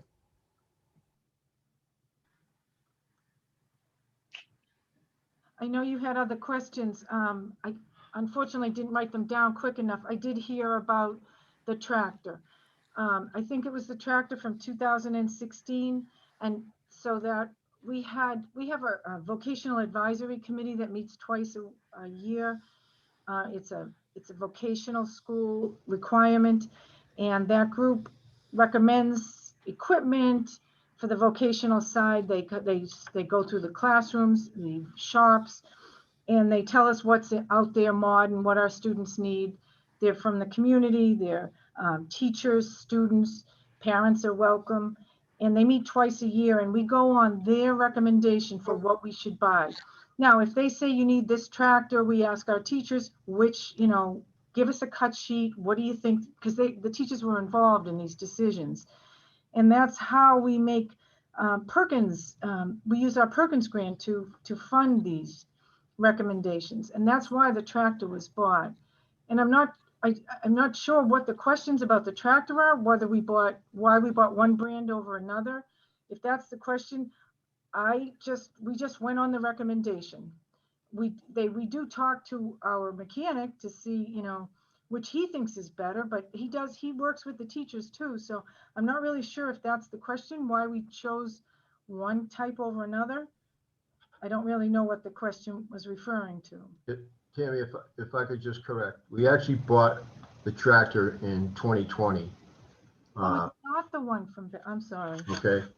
Yep. And again, it was based on those recommendations, also based on the fact that we currently had a tractor that was requiring tremendous amount of repairs and hours of operation, which really didn't enable the tractor to be here quite often because we had to ship it back and forth to New Hampshire. So, the essence of purchasing it was, a combination of that recommendation plus the fact that we just came to a point based on the mechanic's recommendation that we were just spending too much money. The timing of it was,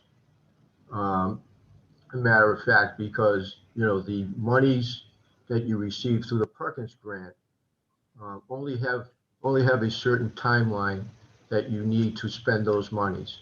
So once the grant is approved, you essentially have through, I believe, August 31st of that current year to actually get those monies encumbered and purchase, whatever equipment you've been approved for in the budget. So I know there's some suggestion that was purchased during a spending freeze. Well, the thing is, if we hadn't spent the money, we would have had to turn it back to the federal government. So we really were locked into a timeline that piece of equipment had to be here on campus. Through you, Mr. Chairman, to Rick, if I may. Please. Rick, was that all grant money or what percent was grant money? No, it was all grant money.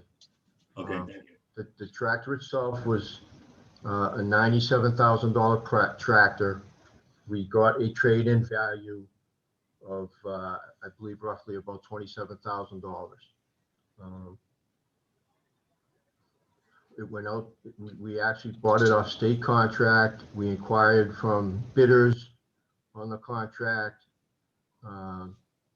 Two that we contacted did not put a price in. So we went with the one bidder that actually did engage and come out and give us a value for the trade-in tractor as well. That's good. That's great answering the question. Thank you. Could you somebody speak to the canopy with the solar panels? Yeah, I can speak to that. So as everybody knows, we've had the solar project going on for quite some time. At this point, as we sit today, all of the roof solar array panels have been installed.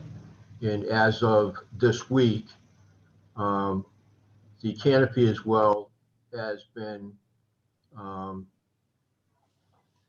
put on power with Eversource. We have not received any credits or funds back from those projects as yet. I have been in conversation with Kearsarge. We have supplied them with all of the copies of all of the electric bills that pertain to the period of time to which they believe all the systems have been powered up. So we're expecting those monies to come in. One of the strategies with the savings, and currently we're being told that it's roughly about $40,000. It was going to be considerably more than that, but we have two roofs. One of them, particularly a large roof here in the gymnasium, that wasn't able to be, it wasn't in a condition to which we could install panels on it. So the number that is now being told is roughly about a $40,000 savings. Given the fact that we haven't seen any of those savings, the strategy was that, just to kind of wait to see what we could recognize through that project. One of the other thoughts was that we would like to install a couple electric charging stations for vehicles underneath the canopy. We can get the infrastructure of that work done by Eversource, but we'd still have to purchase the charging stations. So one of the thoughts was, if we do recognize some savings, that maybe it would be a good consideration that we maybe consider installing those electric charging stations with possibly with some of that savings. We're also in talks with the contractor to get some lighting installed in the canopy. We found that at night, the canopy doesn't really have proper lighting underneath it. And we think for safety reasons that it should have some lighting under there. So there's some things sort of in the works that we were thinking that if we did recognize in year one some savings through the project, that these would be, again, continuing the thought that we're, reinvesting those monies into other energy savings through the electric charging station. So that was kind of the strategy why we didn't choose to reduce the utility line in FY '22. If that answers that question. How about Wi-Fi in the outdoors? So We had, Tammy, you want to talk on that one or? a question was that a teacher could be out there with a class and not be able to call 911. I asked the vocational assistant principal if that was true, and she said absolutely not, that there is not a spot that we have ever been on that your phone wouldn't work or your walkie-talkie wouldn't work. Now, you said Wi-Fi, maybe you're referring to they can't bring their Chromebooks out there and run a class? I'm not sure. What we heard the other night was that a 911 would not be able to. Exactly. Yeah, that is not true. All And right, if you that addressed is, you I would addressed like the that question. person to tell me, because we need to know that. If somebody is aware of that, I need to be aware of that. And it's important that we share that, so thank you. But Wi-Fi is another question, actually, Tammy. What about Wi-Fi capability for educate? If you're thinking about curriculum development and being able to do things outside, I can totally imagine today how having Wi-Fi available across the campus would be very valuable. So what about that? We do have, I mean, I could use my cell phone anywhere outside on the Wi-Fi, but if you're talking about a whole class with their Chromebooks on Wi-Fi. That's what I'm asking. Yeah. So, you know, we would have to set up hotspots and things like that. We have not been asked particularly by anyone except for under the solar canopy. And we were planning on running, when we do the lighting, planning on running the wire, the conduit under there, so that under the canopy, we could use. Yeah, I saw those. Let's keep going. Okay, and we could have Wi-Fi. I don't know where else people would want it. We know there was a problem with the horse barn. We fixed that. I'm not sure where else they're looking to get Wi-Fi. Well, I was going to say that might be worth, it might be a capital investment that might be good for development of curriculum and educational opportunity at some point to think about. I think it would be worth thinking about what that would cost and where that money could come from. Likewise, the security issues that came up around another kind of capital investment around security. School security is a big deal today. And I just wondered what you could tell us about that. Can I cut off for a second? I'm sorry. Before we jump to that. Oh, sure. I just saw, we're rambling all over the place here. We had a very detailed report from Bill Buckley earlier. Some of you might have heard it. It's called the American Rescue Plan. And it outlines money coming to the county. And from the very beginning, in the conversations I've had with elected officials, they've said it can be used for water infrastructure. Well, the county doesn't have that, but it also can be used for improvement of broadband. Now we're hearing there's a complaint about the Aggie school, and we're hearing our director saying, well, we may have it, we may not. And we're hearing a security concern. Stop. Let's take a look at this plan. All right. Maybe there's money there that we can use to make improvements. I would think if we're making a deep dive, like we're saying, let's direct the director to look at our situation and come back with a report to make improvements. There's money there for the county if we start spending more tax dollars. That's all I wanted to say. The other issue on security, I'm a big proponent of security. And I heard a parent say that there should be better security and we should have that. To have a keypad system is a must. If the kid goes to school and doesn't have the pass, shame on them. All right. Most schools have that. Most schools now, with all the things they have, are in lockdown. We know we have a weird campus that doesn't allow that. It doesn't, the way it's set up. We can't do that. All right. When I was at Canton High, we had an open campus. And then afterwards, we took steps to close it all in a bubble. But we had the money to do it. We can't do that. But we need to make sure we do something. So to say our hands and say, oh, the kids forgot the pass, that's not responsible. I can't accept that. I can't, and I won't. We need to get the pad system in. We need to make sure visitors are signed in. Even if we have to assign staff, okay, or students, like student leaders in the older days, put them in the corridor, let them go 5 minutes early. The principal's on the call. You can do that, Ron. Get the kids out of class so that they're at those doors so that only the kids are in, that we don't have any. God forbid, what are we going to say someday? God forbid, if something happens at that Aggie school, what are we going to say then? That's all I say to you. What would you say if a stranger got on there and it's a safe society? Can we say that? These shootings take place everywhere, everywhere. You never know. Let's make sure we're safe. Make sure the kids there are safe. Our staff are safe. Let's get the pads in place. I don't want to hear any more excuses. I won't accept that. But on broadband, hey, broadband's there. Let's check that out. Elizabeth, I think I'm with you on that. Let's get that checked out. Let's get it done. But there's money. We can dig into that. Thank you. Thank you.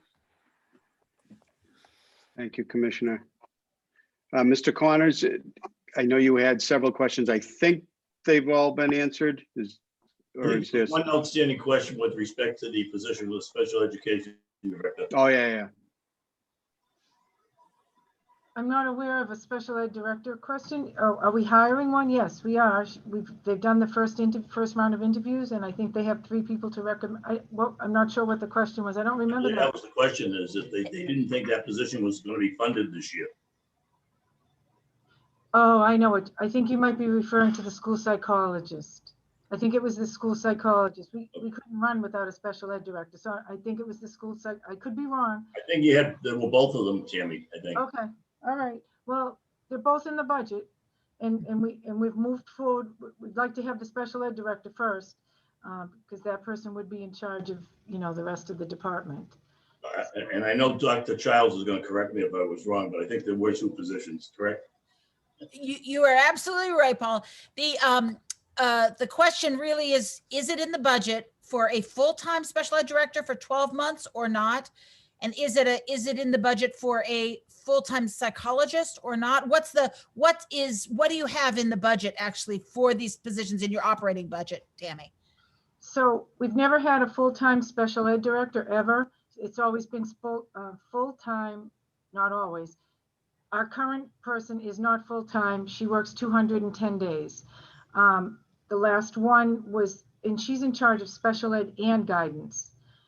After many discussions over the years with her and her predecessor, we've decided special ed should be separate and it doesn't need to be full-time.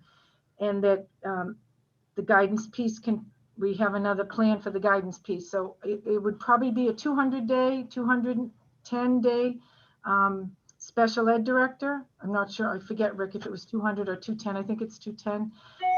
And then for the school psychologist, it is in there as a full-time school psychologist. Okay.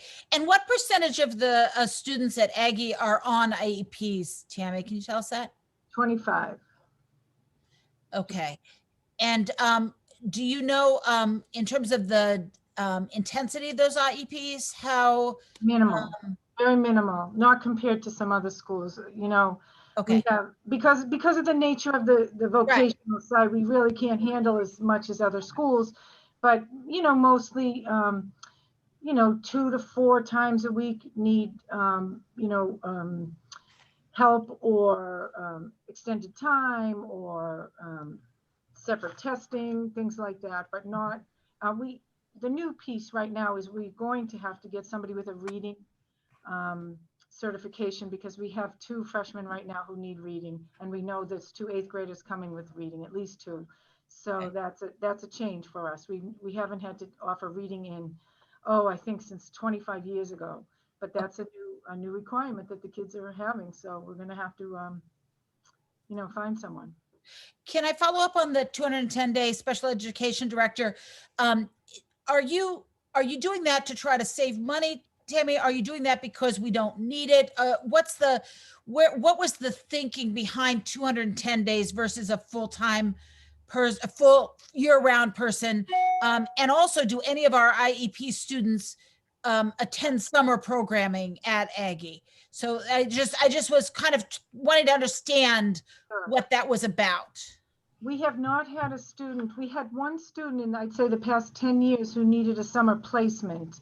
And they usually prefer to go back to their sending towns because it's what they've used to every summer. So we've been lucky in that way that we have not had to, but we don't have anybody now who needs summer placement right currently, and we haven't, I'd say, in a long time. The reason for that we didn't need a full-time special ed director was because it was part of the interview process, and they just don't feel that it's necessary. She did not have much to do in the summer. We've done all the incoming 8th grade IEPs.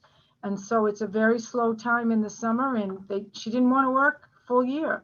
And so we thought, well, let's go with that. So she was able to get the work done in 210 days, and it wasn't real. It's only, she just didn't want to work in the summer. I think she's here when the kids are here, and she's here 30 days. I'm sorry, 20 to 30, depending on if it's 200, 210 days longer than the students. So when you look at it that way, 30 days other than when the students are here is quite a bit. Okay, thank you very much. You're welcome. Back to Mr. Connors, have all your questions been answered? Yes, Mr. Chairman, thank you very much. Thank you. Dr. Childs, I knew you had an additional question. Was that answered? I think we did. But I was wondering if we could just follow up on the school psychologist question and the counseling. And wondering if you have vacancies in guidance counselors, if you have enough, what your complement of guidance counselors and school psychology support is for the students. If you could just speak to that, it'd be really helpful. So last year, when we didn't fill the school, well, we did, and she left after the first day. For the school psychologist, we hired an additional adjustment counselor who has worked out famously. He's taken her whole caseload, and it's worked out great. But we still have the testing piece, and that's really why we need the psychologist, for the testing piece. We have 2 adjustment counselors and 3 guidance counselors for 560 kids.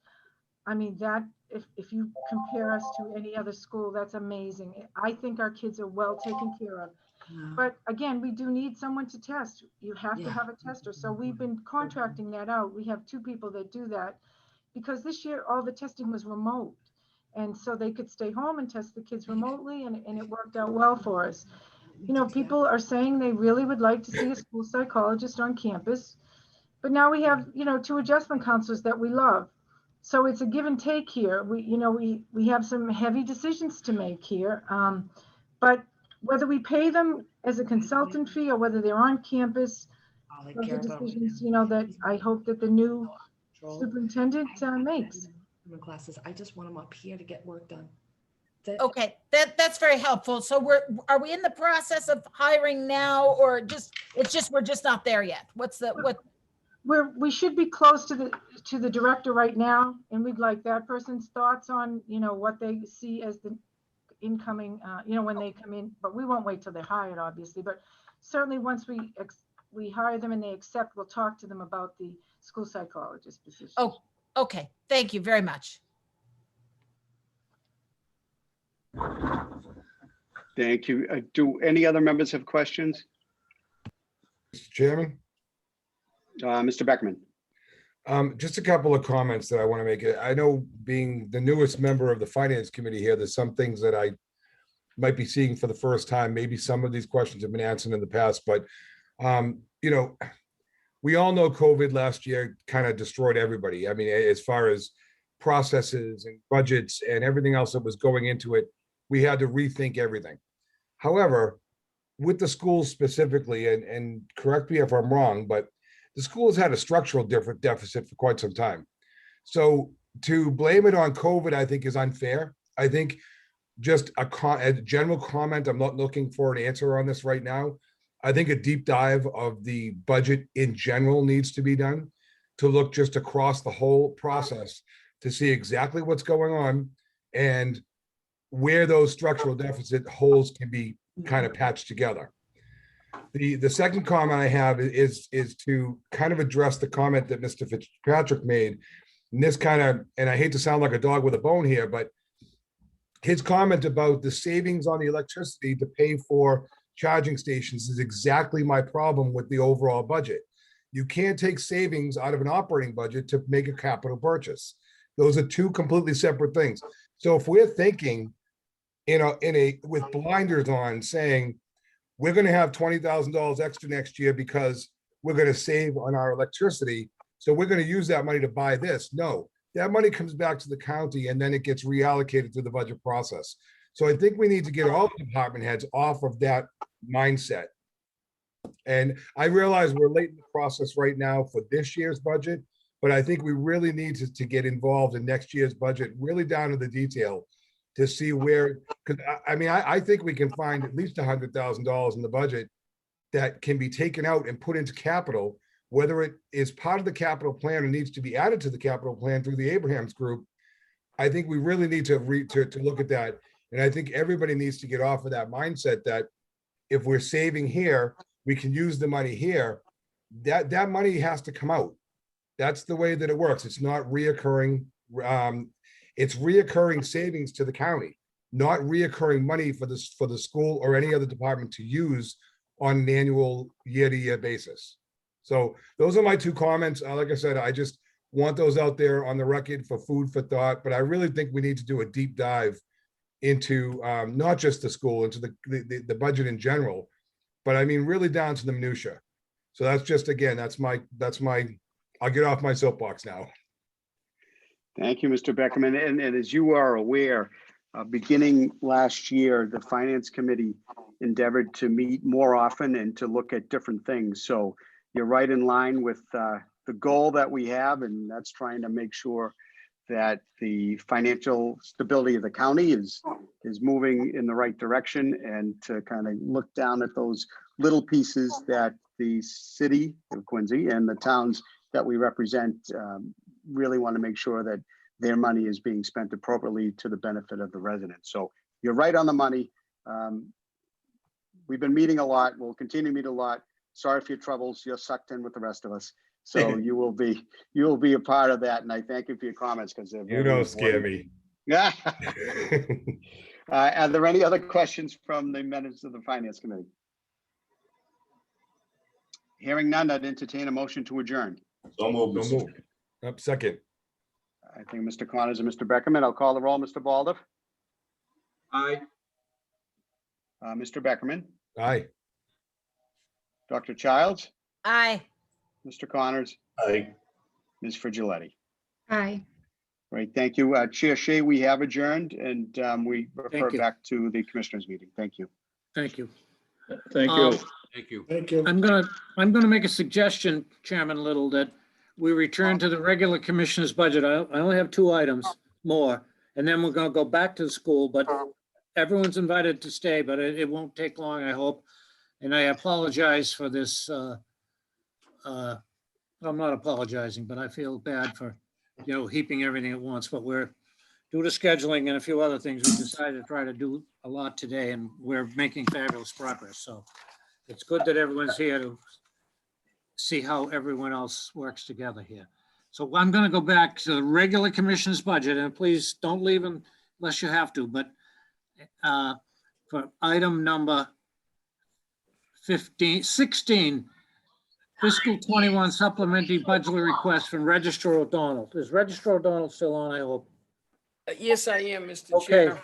How are you and everyone else on the call? Good, Mr. Thanks for having me, and again, for your consideration of this issue that I raised to grant a COVID-19 pandemic pay to county employees. I did send a letter over dated May 6th, which I'd like incorporated into the meeting here. And the pandemic, there was 1918, there was a pandemic, and hopefully, we had, the coronavirus came upon us with a declaration of emergencies by Governor Baker in 2020, and we're into 2021 still dealing with it, and hopefully it won't reoccur. So my request is just a one-time request. And I believe it would be a nice gesture to let our employees know their efforts and work during the coronavirus pandemic are appreciated. The county workers, they've been recognized by outside groups, and I believe the least the county can do is recognize them with a positive vote on this per employee pandemic pay. I'll speak for the registry workers. It's in my letter, but again, an outside group recognized the good works of them. D'Angelo's has an Everyday Heroes program, recognizing people that go above and beyond during the COVID in the communities, and they selected the registry workers. Again, we recognize we don't do what the frontline personnel do as far as medical personnel, firefighters, doctors, nurses, police officers, first responders, but the registry, knock on wood, has been open every day during COVID, and we haven't missed a beat recording documents, and that has kept, I think, the real estate economy vibrant. And clearly, it couldn't have been done without the great work of the registry workers. There were other, as you saw in my proposed motion, other departments were included. But for instance, the Bar Association of Norfolk County, another outside group recognizing the maintenance workers and the management staff, giving them a Friend of the Court award. You know, that honor was bestowed just recently on April 30th on Law Day. So we have groups outside the county structure recognizing our employees. And at the registry, I want to point out, because it ties into how we're going to pay for it. Even though it's COVID, it's been very busy. In calendar year 2020, with COVID raging, 179,000 documents were recorded, which were up, that's up 19% from 2019. And in fiscal year, the total collections of money, and that's fiscal year 2020. We were talking about money. Money is coming in. There's money available. Total collections, that includes transaction fees. They go, you know, the registry gets a portion of deeds excise, but transaction fees go right over to the county. CPA money for projects within our communities get collected at the registry. Deeds excise, which gets split amongst the Commonwealth of Massachusetts, the county, and again, the registry by statute, Chapter 64D. In fiscal year 2020, over $57 million collected. And in calendar year 2020, which would be January 1st to December 31st, 68 million in collections. And the reason I raise that is the employee pandemic pay I'm proposing would be funded totally out of the registry share of the deeds excise collected during the fiscal year. By statute, Chapter 64D, Section 12, deeds excise is collected. The registry gets a portion of that money. And what I propose is that all the employees, and again, it's up to the commissioners who they want to include or not include. But clearly in my letter, I was trying to be deferential. I don't speak for the commissioners, but I was trying to speak. Certainly, we see the maintenance workers here every day working hard. And we also work with the commission, with the people over at the administration building, Treasurer Bellatti's staff, your staff. And so we appreciate what gets done in the administration building to keep the registry open. And what I'm saying is the funding will not come from any county sources, any county funds. So no county department would be paying for this. No county share of deeds excise would be paying for it. It would strictly come from the registry of deeds excise. And again, some of it was touched before, but I'll relay it. Deeds excise gets collected by statute, Chapter 64D, Section 12. Most of it goes to the Commonwealth of Massachusetts. Nearly 90%, 89.375%.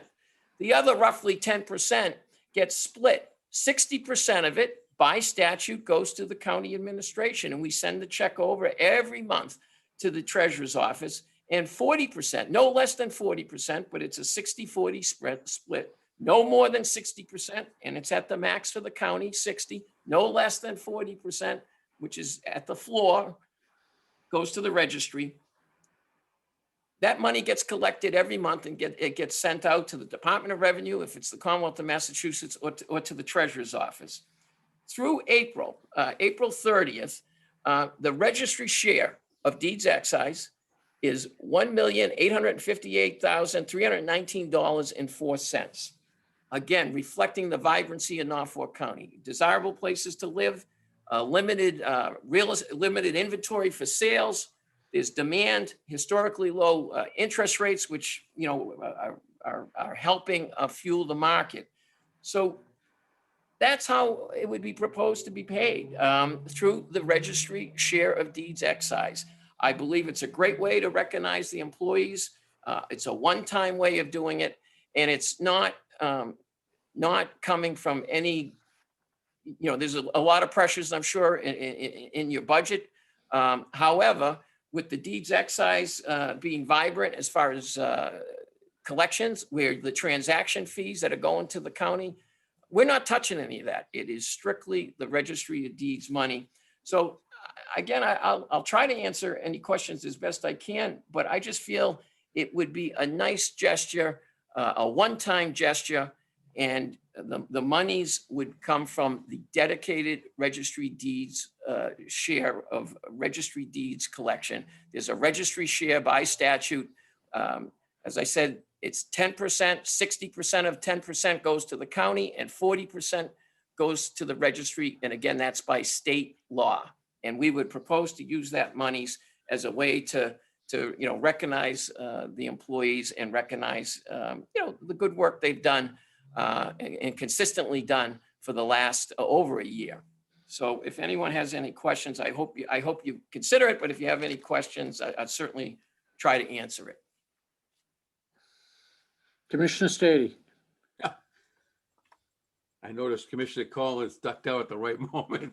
I wanted to hear his thoughts. I really did. Once again, I have two sides to every coin. That's the nature of who I am. So you'll get to know that. I think it's a good idea, Billy. I think it's a great idea to reward our dedicated people for working through a very difficult time. No question.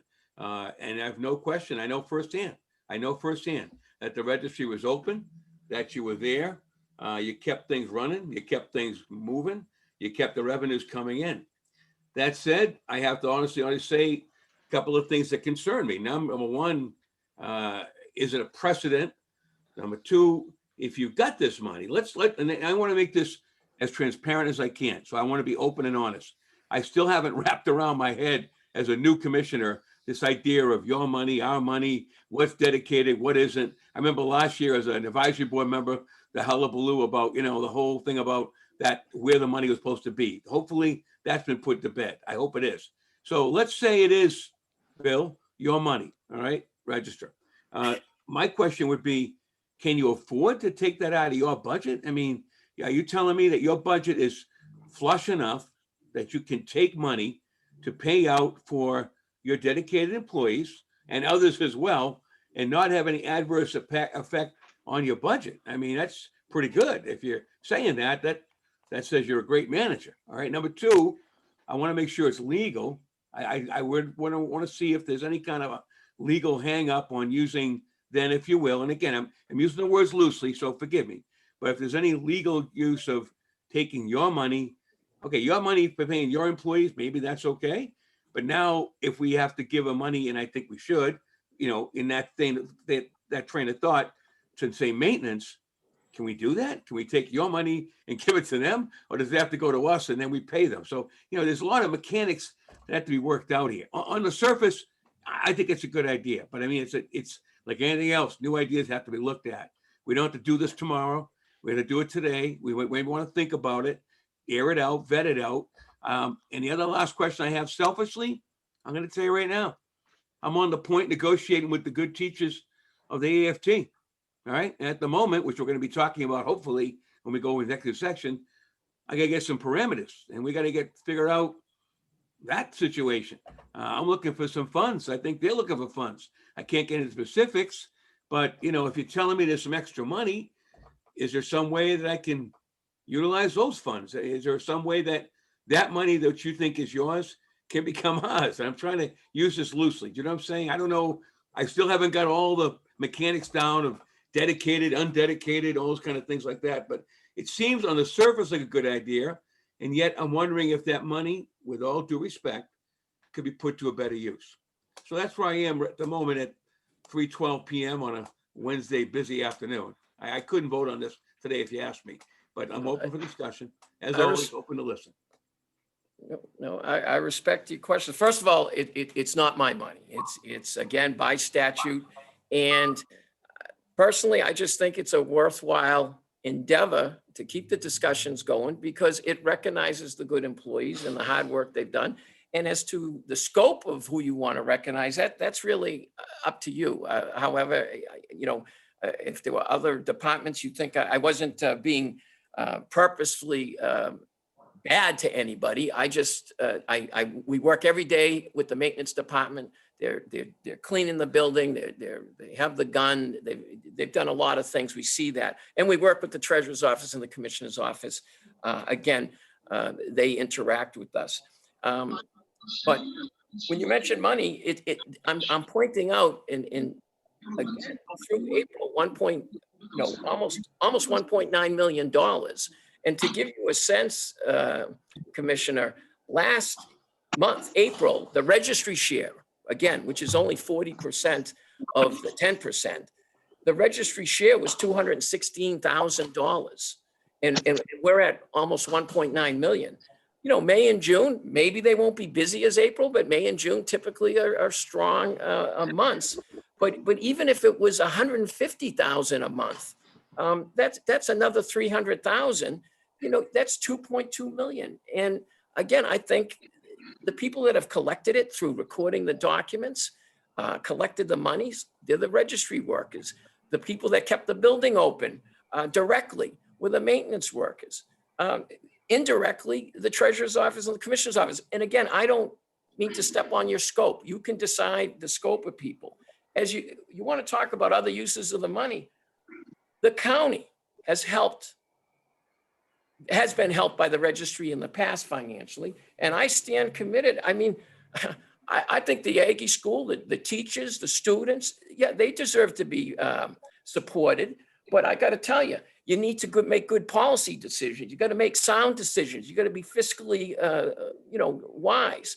And so again, I will be willing to help out and because I'm committed to the Aggie School. It's a great school.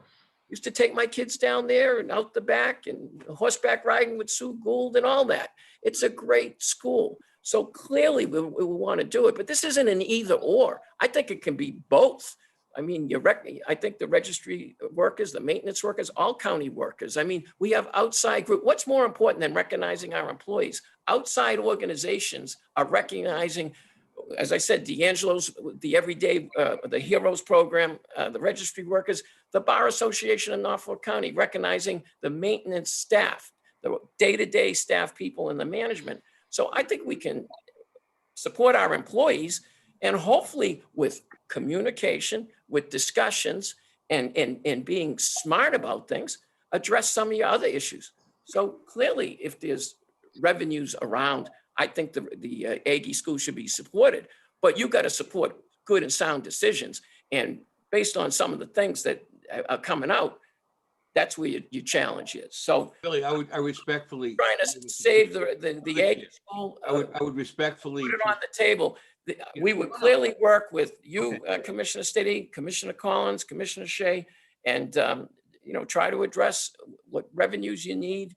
But the monies are there, and I think it can all work. Okay. Just like the online monies that got sent when you were in trouble, 100% were at the registry. In 2007, the county was in trouble, 50% went over there. And now, 100% is being taken now to help you guys out. 100% of the revenues that get totally raised here at the registry. So the county has gotten financial support from the registry. I don't know if it's always recognized, but I want to make sure the workers and the staffs get recognized. So I recognize no decision is going to be made, but I hope we have a discussion so that this gets put to a vote for the advisory board meeting on May 19th. All right. Thank you. As I said, I think that when you talk about D'Angelo's or the Bar Association recognizing the employees, those are good examples, but yet those are private, let's say, entities like a corporation, like a Reebok or somebody coming in and saying, recognizing outstanding teachers or things like that. We have those in communities. We have that in the county. Terrific idea. Great idea. But to actually give a monetary stipend as a bonus, this is a novel idea. It's something new. It's just saying, I'm speaking my mind. I'm trying to be open and transparent. I think I looked at also, I hate to keep beating a dead horse. Bill Buckley's going to laugh, but I looked again at that American Rescue Plan and our options are dwindling. I confess it's getting slimmer, but there's something, and Bill touched on it quickly. I don't know if you heard him, but about payment to essential workers. And if you look at it carefully, in some regard, it depends. We can argue and discuss this politely. Perhaps our essential workers are our maintenance people. They were essential to keep the courts going. They had a job to do. So perhaps we can give them a reward or some kind of payment through that. I haven't looked it through. Billy, I'm sure will be better up on it than me, but maybe there's a way to give them a payment that way rather than through what you're suggesting. Again, I suppose in the end, what you want to do, I suppose, with your funds, if it's truly the red deeds excise, as you said, and the money's there, as you said, you're probably empowered to do that. But then when you carry it over to other people, it gets tricky. And I think we have to have a good discussion on that. So I appreciate the offer. I'm going to entertain it. Obviously, I want to hear what the other commissioners have to say. And that's my feeling at the moment. Thank you, Billy. Thank you. Thank you, Commissioner. Commissioner Collins. Thank you, Joe. And Dick, I heard you and I ducked out. Well, I'm glad you're back. I didn't mean. I don't know. I didn't mean to realize personal. it. No. I was on the phone the whole time. I was driving my kids home from school. All right, man. That's okay. I'm sorry. I didn't mean it that way. I didn't. That's okay. So two different things. So Billy, thank you. It's a real generous proposal that you put forward. One of the first things I was concerned about was how does that affect the union contract? And we reached out to Michelle McNulty right away and said, hey, what happens with this? And she came back and she says, that's something that would have to be bargained. It's not something we can just do. So there is a legal hurdle that would need to be overcome. And then the next step that I thought of was, it's a nice gesture and it covers many more people than just the registry. And again, that was a very nice gesture, but it doesn't cover, the golf course. It doesn't cover the people in the engineering department who are in your building. It doesn't cover the school. And I don't think we want to say that anyone at the county hasn't been working yeoman's work during COVID-19. Everyone's done what they can in their own different way and depending on what their job was. So I think it's a much, there are many more issues to be addressed, and it's not just, gee, this would be great. We can't just do that. There are bigger ramifications. There are legal ramifications, and then there's equity ramifications. And I think we'd have to look at all those things together. Commissioner Collins, I appreciate those comments. And as far as, again, we just included people that we work directly with. We work directly with the maintenance department. The engineers we don't work directly with, nor the golf course. And again, as I said to Commissioner Stady, you can determine the scope. If you want to add those people in, that's fine. And as you saw in my letter, I was trying to be very sensitive. And I said it in the letter, I didn't speak for each of you as commissioners, nor Treasurer Bellotti in including the commissioner's office or the treasurer's office, but they have a role in keeping the registry open. As far as your comment on impact bargaining, again, I had a father that climbed poles for 38 years for the Boston Edison. I'm sure this could be impact bargained in a day because you're giving a benefit to people. And these same unions, when the governor declared the emergency, we impact bargained. They weren't getting money. We were talking about having tests and quarantining. And so we have a good relationship with the union. And I believe, although, like you say, it's a legal thing, I believe that we could impact bargain tomorrow. And again, I recognize there'll be no vote today. We could impact bargain tomorrow with this offer and it would be accepted because the union has been great, all the unions, but they were great in, we had to impact bargain things during the COVID, as far as testing and quarantining and other matters. So they were very cooperative then when they weren't really, they were getting nothing but restrictions. I think they would endorse tremendously. Again, I'm in the building every day. I think they would endorse tremendously this recognition by the commissioners and the advisory board. So it is a legal requirement, but I think we could have an impact bargain this week. And if you want, I'll work with Michelle to get a meeting with the union if that's what you want. Happy to do it. Okay. As we talked earlier tonight, today. It's going to be tonight before we get through, but that's all right. We had the vacation carryover letter, and the real issue is not who, what, when, it's how much it's going to cost the county. This is much more pleasant to talk about because you're making this suggestion and you're saying where we're going to pay for it, which is tremendous. And I thought when I first heard it last, probably Friday, it sounds great. But I think it's going to take another week or two to put together, and I will work very hard with the legal counsel and anyone else. The AFSCME folks, if it has to be bargained, then let's try to do it. Because God, to watch a 4 or 5 year struggle just on vacation carryover, I don't want to create a new cause here that, I want to be sure that we look at everything. But I think it's a tremendous idea. But having said that, I'll entertain a motion to take it under advisement. I won't promise it'll be on next week, but within 2 weeks, I think we can maybe pull this together. And we won't have as big a meeting next week as we had this last few weeks, but having said that, I never know. So if someone will make a motion and we place this on the calendar and keep it on the calendar until it's resolved. Mr. Chairman, a quick point of order. The vacation carryover, we had a motion we tabled. We didn't act on it though, correct? We didn't act on that motion. We're taking. Correct. No, we're gonna put, Right. we're gonna draft the verbiage up, send it out to the commissioners, and then that's also on next week's, but there shouldn't be any discussion No, if we agree on your All right. motion. But we're gonna take a vote on that next week. Right, if I could, Joe, I'm thinking I wonder if there's a way to tie both these items together and we can talk about that, maybe like, extra compensation in lieu of COVID and extra vacation days in lieu of COVID, because they're kind of tied together. Maybe there's a way we can find a way to tie them together and talk to council. Off the top of my head, I don't know, but I'll look at it. I'll do anything that can, Okay, the right thing, get us to the right place, but it's a good suggestion. okay. I'd move that we put the suggestion by Registrar O'Donnell postponing the action on it until next week and until further notice, until next week. How's that? All in favor? Aye. It is a motion. Thank you. Thank you. We're down to one item, and I appreciate everyone's patience. Michelle, a report of the county director. I think we're pretty, how much stuff do you have? Not budget, because I think all the budget's been aired for today. I think we're good, Chairman. Okay.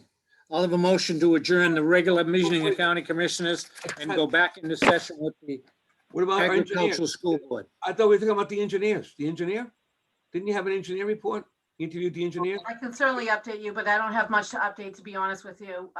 We can't really talk too much about it because a final answer has not been made. So we're working on the negotiations on that. So that's why I said I didn't have any updates. I thought you told me we had a finalist all set to go. We do have a finalist, but that person has not confirmed that they are accepting. And I can't mention more than that because the person still works at a different organization. Got it. So that's Okay. why Thank you. All right. It's not me though. We're committed. I tell you, We're here at 10 a.m. to talk about other positions, but move to adjourn the meeting. we have a second. All in favor? Aye. The regular meeting of the Norfolk County Commissioners of May 12th, 2021 is adjourned. Thank you very much. We're going to go back to Chairman Little and the full board of the agricultural school. Chairman Little. Thank you. Thank you. I have to adjourn the meeting. I gotta go feed my animals. The SPCA will be on to me. I'll call the meeting back to order. We have, Matt Sheehan is on board. So we have a full board. Right. Who's talking? Oh, yeah. Okay, so with the next thing on the budget is on the budget update. Rick, could I have a budget update? Rick Fitzpatrick. 22 budget. 22, yes. 21 budget. 21 budget, correct? Yes. Okay, I'm sorry. okay. Okay, so FY 21, as I have stated in numerous meetings, the potential shortfall we'd be looking at as it pertains to revenue, estimated versus actual. I've been doing some work on this the last few days, and still have some work to be done. It's still pretty fluid, but essentially what we're looking at in terms of revenue versus projection is that my preliminary numbers indicate that we will be short roughly $200,000 in our tuition line. We're going to recognize about $300,000 in COVID-related revenues that have impacted the budget. Those in particular would be roughly about $180,000 that we're not going to recognize through the school lunch program, rental of spaces. We're going to fall short somewhere in the area of about $40,000.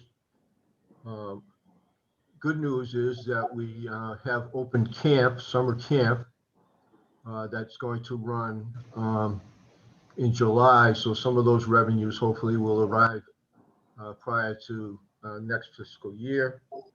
The other thing that we won't meet our projection will be on activity fees, because quite honestly, we have not had the influx of those fees due to some activities not actually being run during the year. So some determination has to be made as to whether those fees can really be collected or not. So, if you take a tuition shortfall of roughly 200,000, those numbers that I just mentioned, COVID related, roughly about $320,000. And then we will fail to recognize probably roughly about $50,000 to $60,000 in miscellaneous and farm sales that we had projected as well. So all that being said, in very, very rough guesstimate at this point, because this is quite fluid, it still remains quite fluid, is that I believe we're going to be somewhere in the area of $500,000 to $550,000 short in our revenue estimates for FY21. And again, this is again something that I've been mentioning quite often all along. It's just that now we need to get really some grip on it in order to determine how we're going to close out FY21. On the expenditure side, we are in fairly good shape. I am now putting together what we're going to need for salaries to close out the year. Those numbers should be available within the next few days. We are roughly now running about a positive $500,000, believe it or not, to the good on our expenditure side. So essentially, if we were to close the year as of today with a projection possibly of a $550,000 shortfall in revenue, and we were to gain $560,000 in expenditures, we could potentially close the school out at zero. But I don't anticipate that that's going to be the end result. We still have a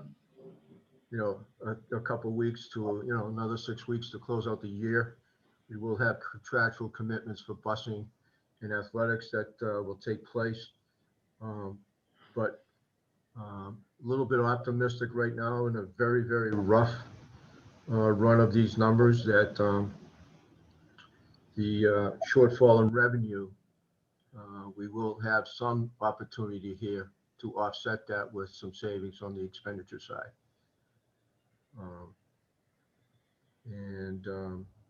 That's what I have to report on the FY21 budget. Mr. Chairman, I don't know if there's any questions. But again, this is still a fluid situation.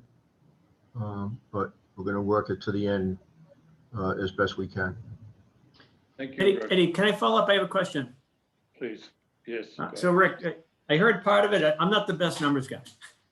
So, but I heard part of that.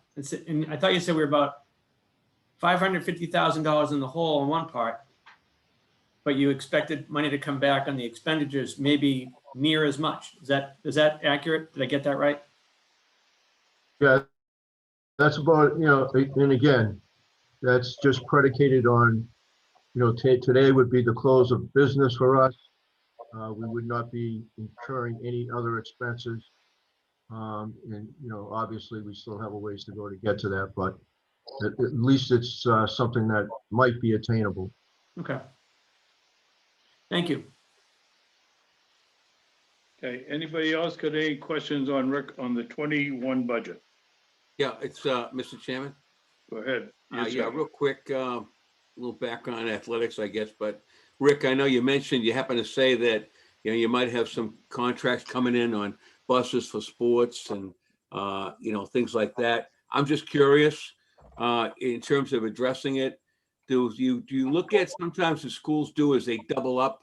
They'll send like teams, like say boys varsity baseball and girls JV softball travel in the same town to visit. Do you do that? I'm just curious. Is it a way of saving money, or does every team get their own bus and stuff like that? It might add up a little bit, but cost saving measures in terms of transporting athletics, have they been carefully scrutinized, and can you comment on that, please?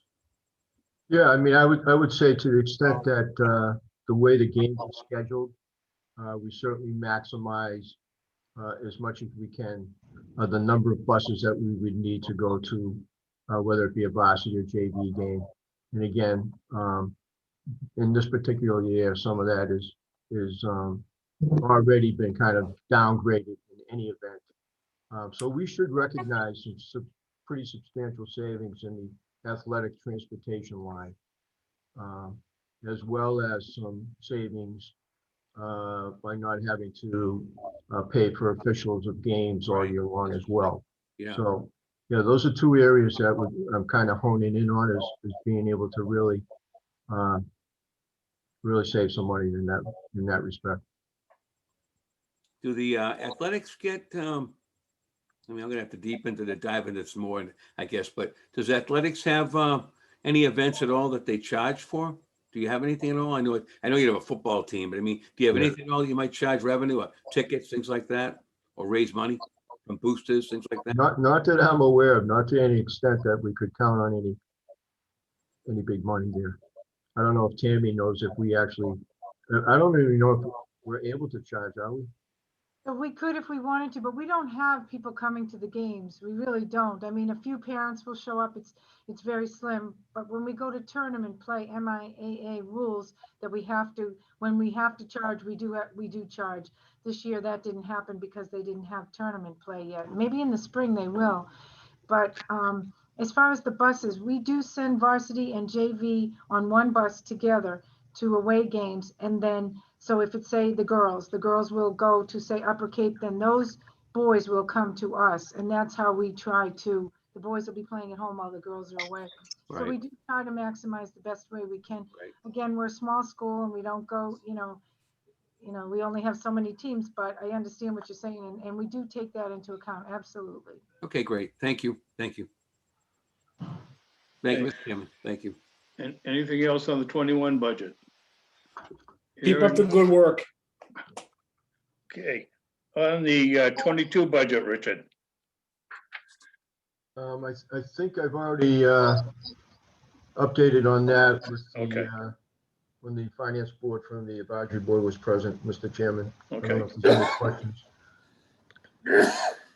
Okay, does anybody have any questions on the budget before we go on the 22 budget? Okay. Hearing none, next item on the agenda is public comments. Do I hear any public? Do I have anybody who wants to make any public comments? I'd like to enter public comments, Chairman Little. Yes, sir. Aaron Chernisky. I appreciate all of the conversations today about safety.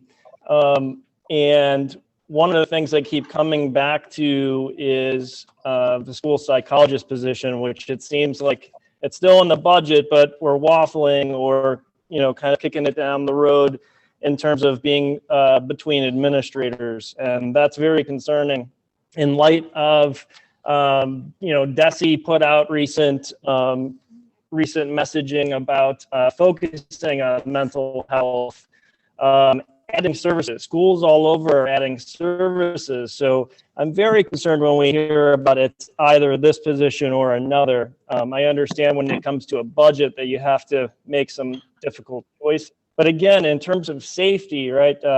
Commissioner Stady, you brought that up. I kind of laugh about this, but and it's a little winding here. But the solar project, how do we put up a solar canopy?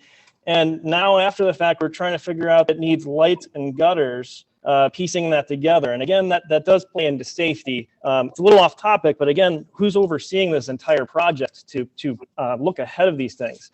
But I do want to come back to safety in terms of mental health services. I appreciate what Dr. Childs had mentioned earlier, but the school psychologist position is so much more than testing. If we want to really take a look at the budget, I'd ask how much money has been contracted out just on testing. The school psychologist does much more in terms of mental health and supports. If we want to talk about numbers, I'd like someone to try to monetize what it's cost our students at the Aggie for losing the school psychologist this past year. And losing not just the school psychologist, but the two other counselors that were involved over last year. I know that we've moved on and we've added a counselor and a school psychologist, adjustment counselor since then, but that has been detrimental to those students. I appreciated the comment last week from Mr. Reardon that you try to, and again, I don't necessarily have the quote in front of me, but try to put faces or their understanding their student faces beyond the numbers. So that's so important. Again, trying to monetize what our students need and what they've lost out on. This came back earlier in terms of retention. What is the school doing to retain our students, or what our retention rate is? And that again comes back to either or. The either or is we either support our students and put those supports in place, or we lose our students. That's what we have to be looking at. So when students are brought in and we can't support them here, they go out, they get set out, and that does affect the budget. But we're looking at how does it affect those students long-term. There are students that we can't retain here, and that's a matter of fact. But, and with this being a different year and the Aggie being a different beast, right, we should pride ourselves on being different. This is the year of all years to look at adding summer programming or summer supports for our Aggie students. We don't do that for the high school level. Credit recovery has been sending them back. This is an opportunity to create something that is solely the Aggies and help with retention. Keep our kids at the Aggie.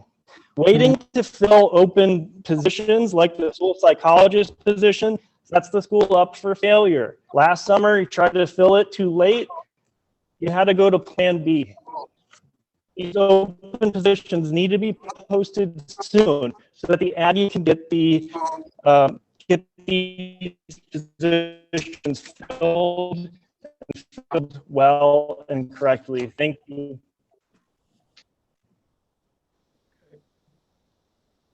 That it, Aaron? Mr. Chairman? Yes, sir. I think Aaron needs to check his microphone. He's having trouble echoing. But thank you for the comments. I'd like to hear what the principal has to say. Excuse me, Rick. Could I hear what the principal has to say? I have a lawyer waiting that wants to go into executive session. Could we take a recess of this meeting and go into executive session? Yeah, sure. Yeah. Was that on the agenda? I don't even know. Yes, we're on the agenda to go into executive session. Sure. I have a lawyer waiting. I'm paying a lawyer. I'm not, none of us are getting paid, but he is. You gotta pay those lawyers. Yeah, yeah. So I would entertain a motion to go into executive session at this time. So moved. You have to say why we're going into executive session though, Ed. Yep. Is it for negotiations? What's it for? It's negotiations, it's for negotiation reasons. To discuss strategy in respect to collective bargaining litigations if an open meeting may have a detrimental effect on bargaining or litigation position for the public body, and the chair so declares. It is for negotiations. All right, I'll second the motion. I know there was a motion. It was. Okay, Joe Shea, Yes. Peter Collins, Yes. Liz Smith. Liz, Sorry, yes. Mike McFarland, Yes. myself. Yes, Matt Sheehan Yes. and Dick Stady. Yes. Okay, we'll go into